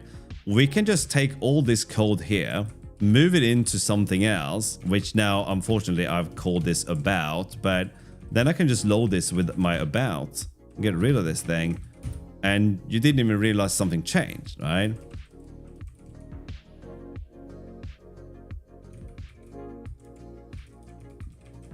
You can see the full stop is being added as we're modifying this code, right? So really, there is no reason to write this in XML or HTML. I've showed examples of this in the past. It just looks really bad if we were to translate this to XML, right?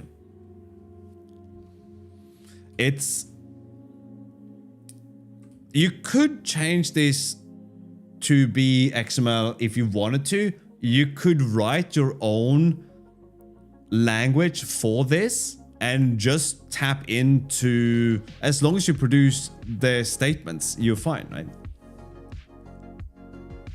Oh, good grief. How would we use XML or HTML if we didn't write our own parser? Are you saying someone has written those already? No. And no, parsing is fun. To me, having someone else writing my parser, my lexer and my parser, is like having someone else eat my dessert for me, right? I think it's really fun to do this stuff.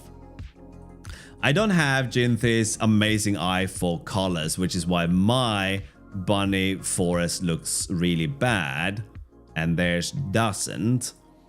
Of course, we can't really read this text. Can we put an alignment in here? Align.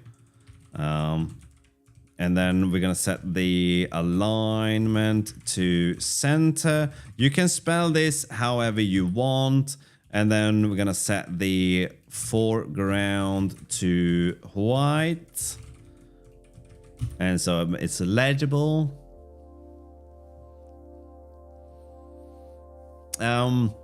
I think most people will be able to build this layout from looking at the documentation and using what is there. I think the first thing, once you got like the runtime and everything done, is to just understand this part. You have an element, you have your attributes, and you have your values. And that's it.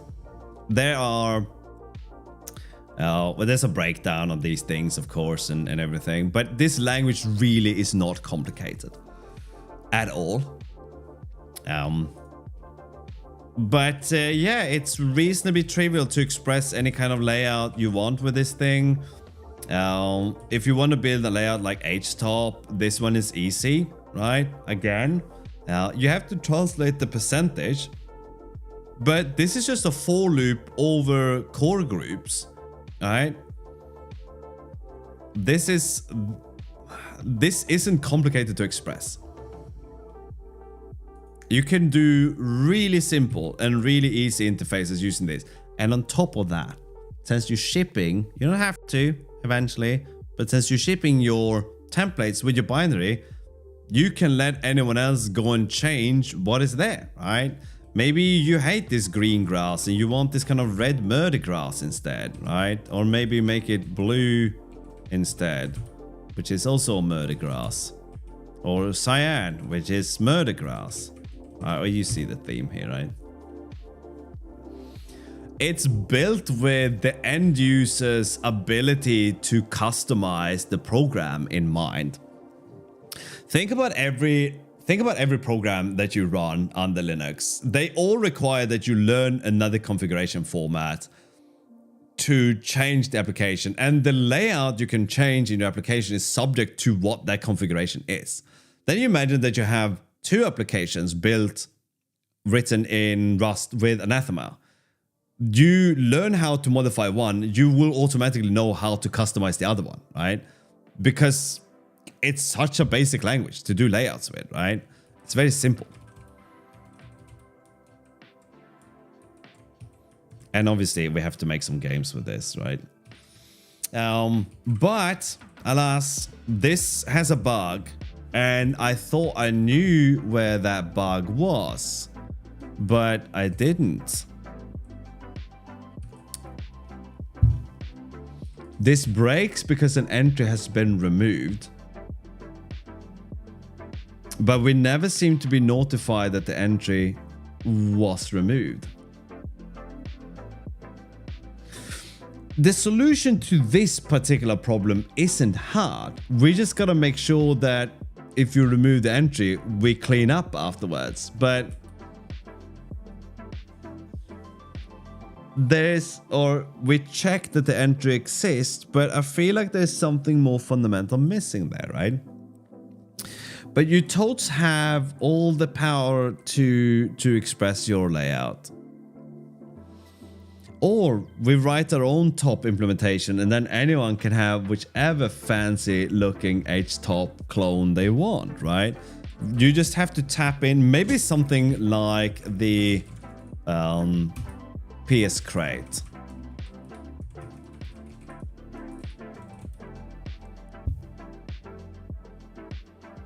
Nope, that's not what I was thinking about. I thought it was like a PS... It's not PSU, that seems... Yeah. Ugh.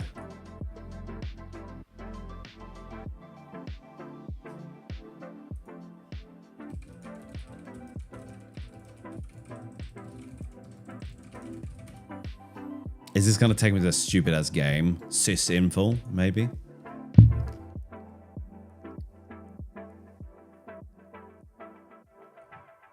I mean, with this stuff, we can just write our own top implementation, couldn't we?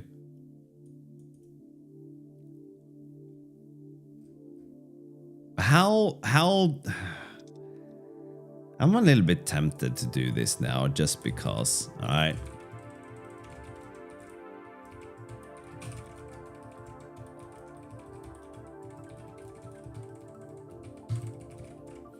Which one are we adding? Sysinfo. We're gonna add that as well.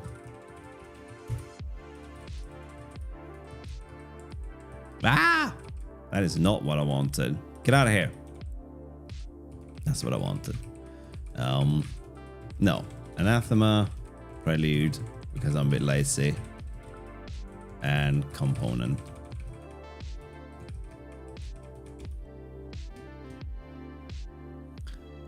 Alright, let's see. What do we need from this thing? We're just gonna grab all of this.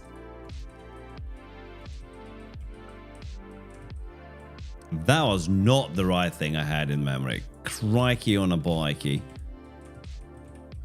Alright, and of course we can't do this here. We're gonna do this somewhere else.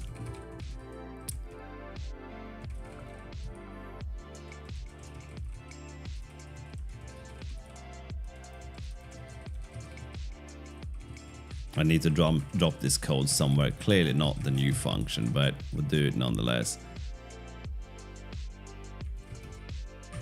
Did I break something?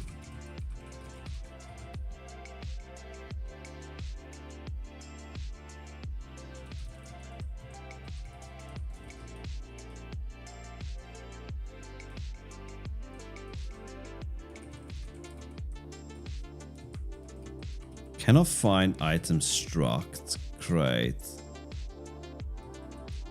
The flip is going on. There's no item struct in here.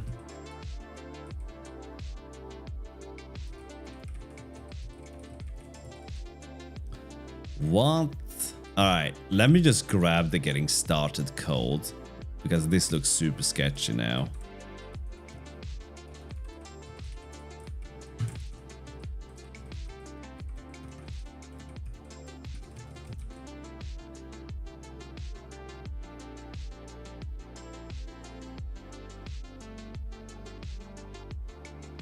Has Sin changed? No, it's right there. Has Manyhow changed?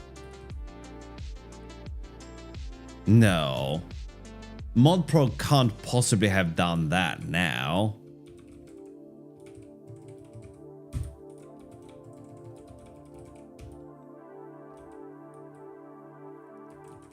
Open 0.10.4. Let's have a look in here in the log file.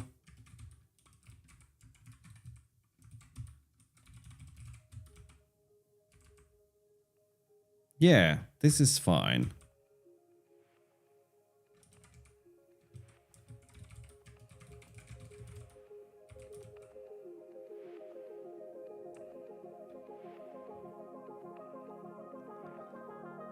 What?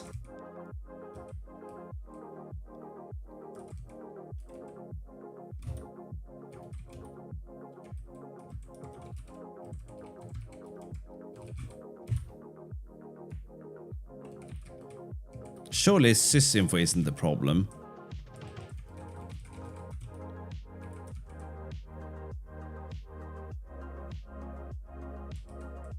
What is happening here?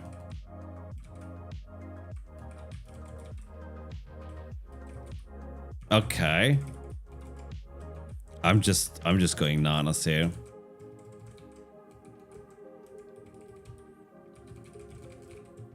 Cargo, new, toppy.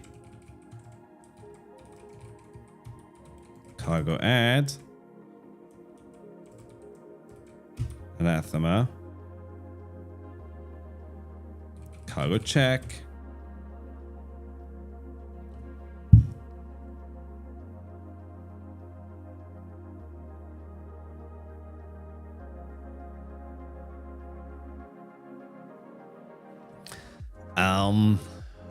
No.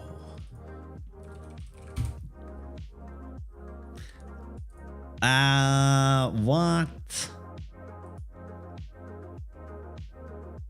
6 hours ago.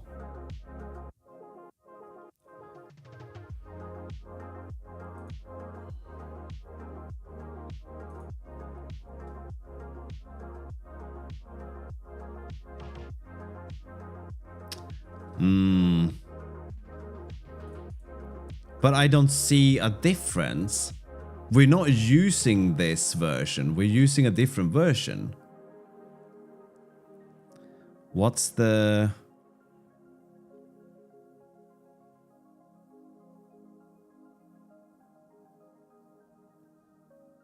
There we go, versions. 11.3. We're using this.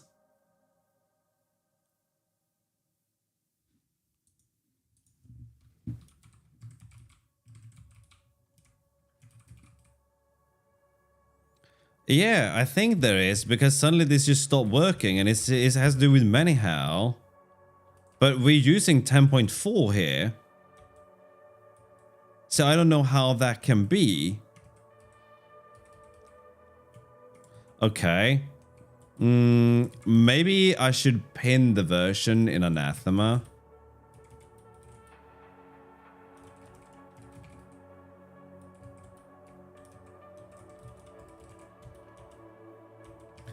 Alright, let's do that. Let's go into state derive. I think Roland has changed something. And I need to pin the Manyhow. Which is... What's the syntax for specific version? So cargo toml specific version. Version. Right, let's go with...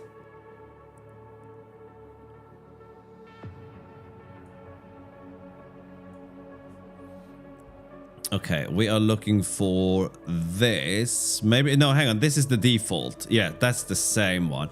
That's what we're looking for, maybe. So we could use that one.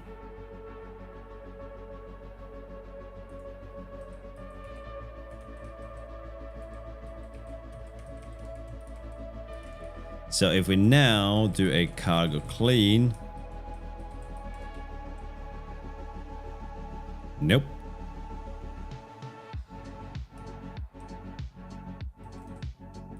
I can go to this thing, but okay, so it's the syn crate that has changed. But what changes has he done to this? Now I have to go and look at this. Okay, I kind of lost interest in building this thing now. I have to figure out what's happening here.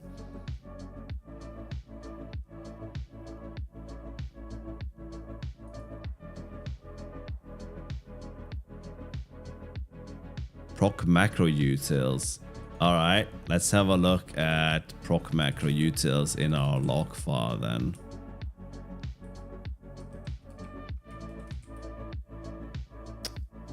But this is a syn issue. Oh man, this is really odd. We shouldn't have to do that though, should we?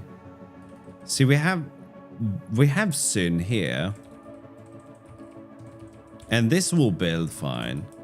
I think he's on holiday or something. I'm not going to bother him with this.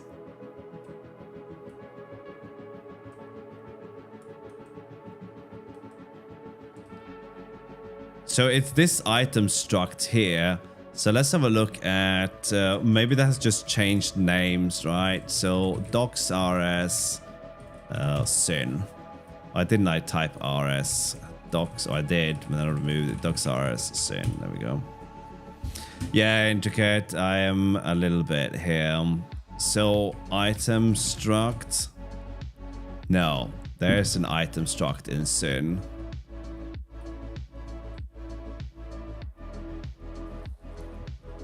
Why is that failing then?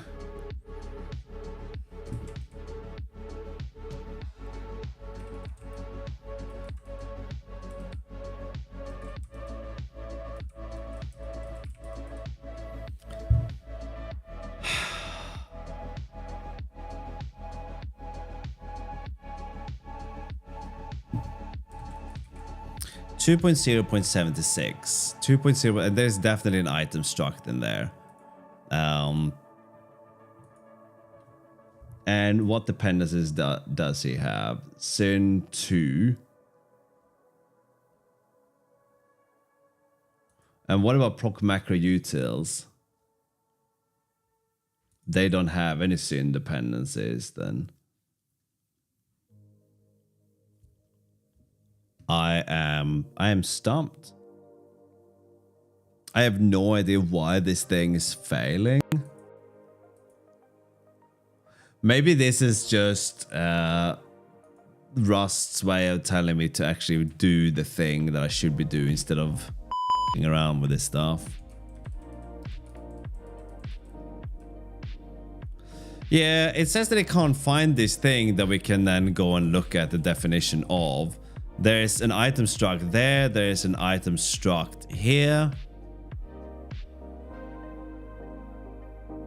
Available on crate feature full only. I don't see that has changed here.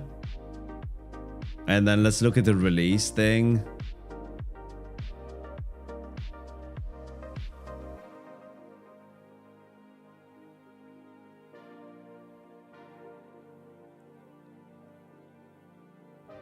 It's using a different version there.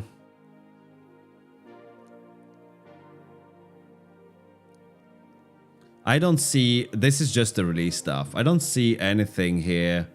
And that's from last month. So that we would have picked up on this thing.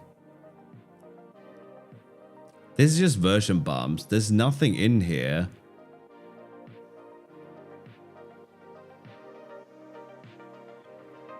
There's nothing in here that speaks to that being missing. I mean, we can see this thing. All right, if he's depending on sin,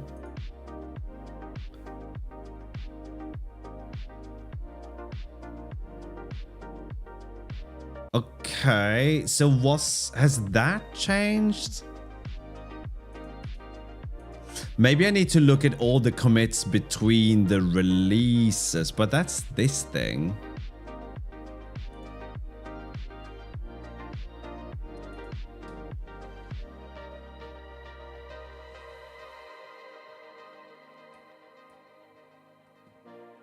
Printing and parsing. So why is there a sin 1 and sin 2 then? This is sin. Is there must be this thing, right? Do we have to specify? But I don't see a change in here either though, right? About parsing for sin 2. And I don't see any changes. Not there. I want to see I don't see any changes about this. There's nothing changing the dependencies here. It's just proc macro utils that are changing. All right, maybe we need to go and look at proc macro utils then. There's nothing here about this changing.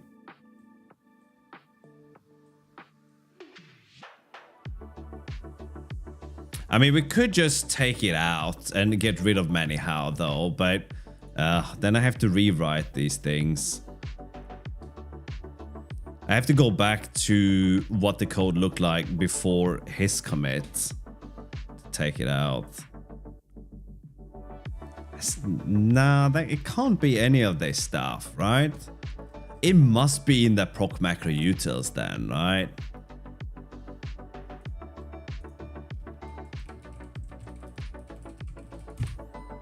Okay, no, that did not work. Proc macro. That button is too funny to get rid of. Utils.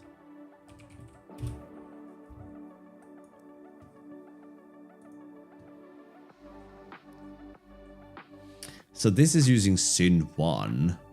And what have these guys done recently? Nothing. That can't be the right proc macro utils. Okay, plural, yeah? Yeah, plural, okay. Yeah, that's great. It's literally the crate underneath, right? Yeah, very stable. 3 months ago.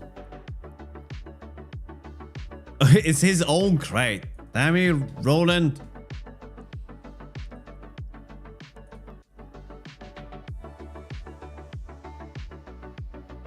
Okay, there's nothing in here.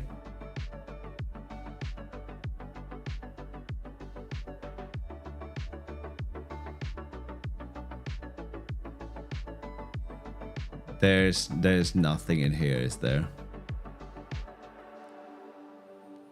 Wait, why did he do a recent release of this? Of this? When this has been, his crate has been updated 3 months ago.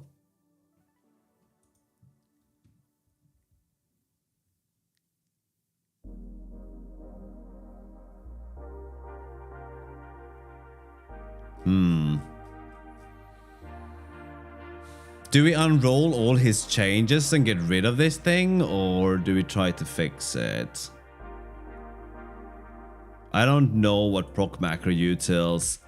I can't see anything that should break it.